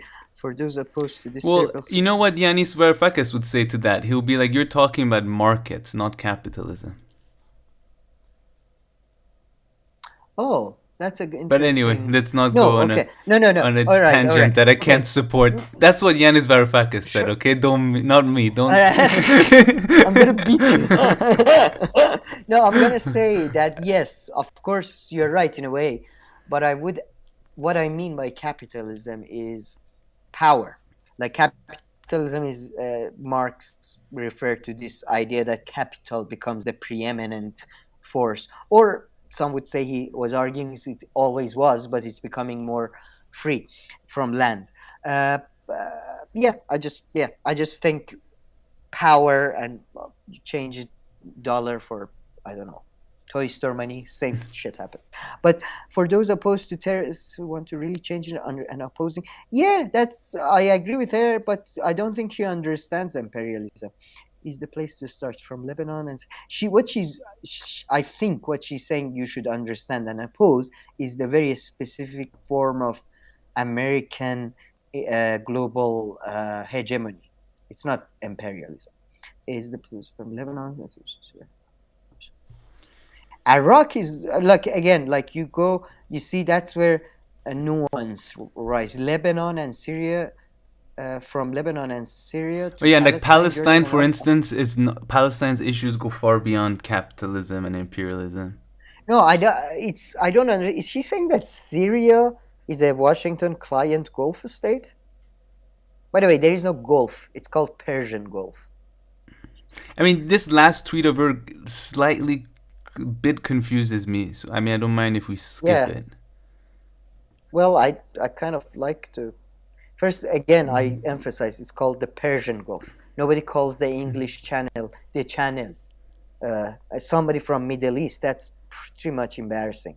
And I don't know if, like, Iraq, okay, let's leave Syria and Palestine. Palestine especially, but even Iraq is not a client state of US anymore. I don't think that's what she means. For those who oppose this terrible and want to really change the understanding and opposing imperialism is the place to start, from Palestine, Lebanon, Syria. No, she's not saying that they're Washington's clients. No, she's just saying all these countries plus the ones who are friends with the U.S. Oh, okay. But that doesn't solve the rest of a bit. I mean, is it just because those who oppose is terrible? Is it just because of imperialism? I think she's saying then that everywhere can be corrupt. Yeah. I mean, I do agree with this tweet, I think, on the surface level. I'm a bit confused with it. Let's move on, Sam. We're almost done. If anybody understands. Yeah. Let's do one by Ben Norton, just because the person he retweeted is so lame. We'll answer questions after. Let's answer some of it at the end. So let's just wrap up with these last two tweets. So some jackass by the name of Paul Massaro, I don't know who that is, he wrote that the great tragedy of the post-Cold War is that corruption has come west rather than democracy going east. So I think this guy gets an award for the cringiest tweet of all time. So it was all kind of about his tweet. But Ben Norton responded, "Here's an imperial planner from a bipartisan U.S. Congressional Commission claiming the East made the West corrupt, as if corruption weren't totally backed in the U.S. money controls all system. This blatant bigotry is common in Washington. Blame the East for problems you created." Yeah, I mean, I can't believe Ben Norton took his time to make a tweet about. I mean, this tweet is so lazy and bullshit that I think Ben Norton did a disservice to himself. there is a grain of truth to that, though, not in the democracy East-West thing, but like John Quincy Adams that I was talking about, and a lot of people very early on in America, people who opposed, for example, Jefferson's purchase or annexation of Louisiana, and then Andrew Jackson's pretty much mad expansion into Florida. A lot of their argument was that you when you start these crimes or these ambitions will come back to haunt you. I forget, I think John Adams actually has a specific quote about this, that you cannot when you start fighting for, when you start becoming an empire, then you yourself as a democracy or liberal democracy, whatever you are, you get, you degenerate, both intellectually and also for example, we see this with Iraq and US are two great examples of this. For example, Iraq had an 8-year war with Iran, and then the war ended. And what do you do with all these soldiers? One of the reasons for Kuwait war was that Saddam had, what could he do with all these people? Retrain them for new jobs or something. With the US, now we see after the whole war on terror and all that, I kind of agree with Matt Taibbi and Glenn Greenwald in that sense, that the war on terror is now the same playbook is now being played on Trump supporters or anybody who is does not follow the line of the CNN and MSNBC. So, in a way, but it's not to, I don't want to defend that stupid tweet at all. But in a way, that is what happened since 1990s, Just wanted to, I have these thoughts I want to say, and I find the weirdest connections, and I just... Well, it's good. These tweets, that's kind of for that. They bring that out. But okay, Sam, let's wrap up with a few comments. I just wanted to talk with, I think Karabmont summed it up well here. Calix seems to be looking at simple cause and effect. Yeah, her tweets were a bit too simplistic. She was focusing on a very sort of if we look at Lebanon or Middle East as a bubble at this moment. Fair enough, I suppose. But Sam, I think this one's from you by Emil Constance. Sam, could you define or clarify what imperialism is? Maybe do like a short, brief kind of version now, and then maybe we can make a video later. You don't want me to talk for another hour or something? No. Okay. No. No. No, seriously, Emil Constance, I need to consult some of my books as well before specific, because I don't want to... They're behind you. Go ahead. Do it now. They're right behind you. Go ahead. No, this is... the other books. They're downstairs. Behind them. These are all like one of those cover books. There's nothing here. No, you keep your imperialism books somewhere else. Your imperialism library is somewhere else. I would say imperialism is a system of governments that could be contrasted or compared to nationalism or theocracy. It is not comparable to democracy. Democracy is how it works. For example, many imperialistic systems have had democracies within them, or have had a democratic like the US element. Or any country with imperial powers. I don't count US as an empire. That's the thing. Empire, though, does establish a bureaucratic or a ritualistic or a legalistic relationship between the, let's say, emperor or king of kings and different kings or different like king, satrapi, principal, princes, whatever. And then that local area has its own system, right? So that's imperialism. And I'm actually for it. I think the world needs to become first one empire, and then maybe one day we can reach what Karl Marx was talking about. Maybe, look at that's imperialism. What US does is more, that's the imperialism in a British, Roman, Persian sense. Of course, there is variety of empires and all that. I'm talking specifically about the British, Persian, and to a lesser extent the Roman system, and Indian, Gurkhani. I count that as Persian, Ottomans, because they all wrote in Persian. So imperialism is at least one level above democracy, right? And it I should don't be think it's compared a to national. yeah. So it can have, for example, Iranian imperial system in its very earliest stages was very much very similar to limited franchise democracies of 19th century Europe. You would have these these councils or these gatherings in which the most like in Iran we never had the law of the firstborn son or the blood type thing, so the most appropriate person among a couple of candidates, obviously the candidates were put forward by the richest and the most powerful. So that's imperialism means that in a Persian, British, Roman sense, imperialism meant that there is a central structure we all sort of in a different to different degrees we abide to, but all these different cultures, all these different races, all these different things, they are all equal. There is no nation that is better Well, than they the fall other. all under the empire, right? They fall. No, you. They're part of They that fall- empire, but they're given like relative autonomy within that system. And by the And way, why I didn't would you say bring the modern- colonialism up? Wouldn't that help to kind of distinguish, to kind of further define what imperialism is? Yeah, you're right. Settler colonialism is exactly the opposite of what I'm talking about. Yes, Because you're right. Settler colonialism in terms is of the its other. execution, in the way that it's executed, right? Because I mean, it's control over a land by going over there, like, and being there. Whereas imperialism, you do it for far. You don't even control. I mean, it's kind of like It's a place that falls under your empire, and you. I don't even mind that, to be like Romans would go to Palestine and Israel and oppress, put soldiers there, and take the land even. When you start settler colonialism, especially the German, French, and British even, and mostly, to be honest, Americans. That was one of the causes of American Revolution.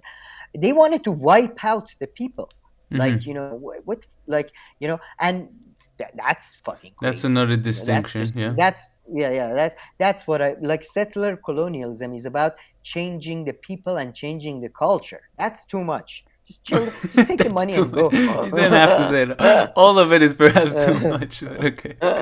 You were doing fine until there. That's crazy. That's fucking, yeah. No, so no, but the point I wanted to make is that the current problem in the world we have is not imperialism, as Rania Khalek says. It's nationalism. It's nationalism, and American empire has more to do with the golden horde of the Mongolian, not even the Kublai Khan part of Mongolian empire, the golden horde. Just go. Oh, we love your culture. We respect all. They don't even have anything to offer to these countries. So all they offer is this bullshit mass democracy, which fucks up the country. So yeah, I think right now the problem is nationalism. And frankly, it's been nationalism. That I haven't thought about it. Treaty of Westphalia. I see. Okay.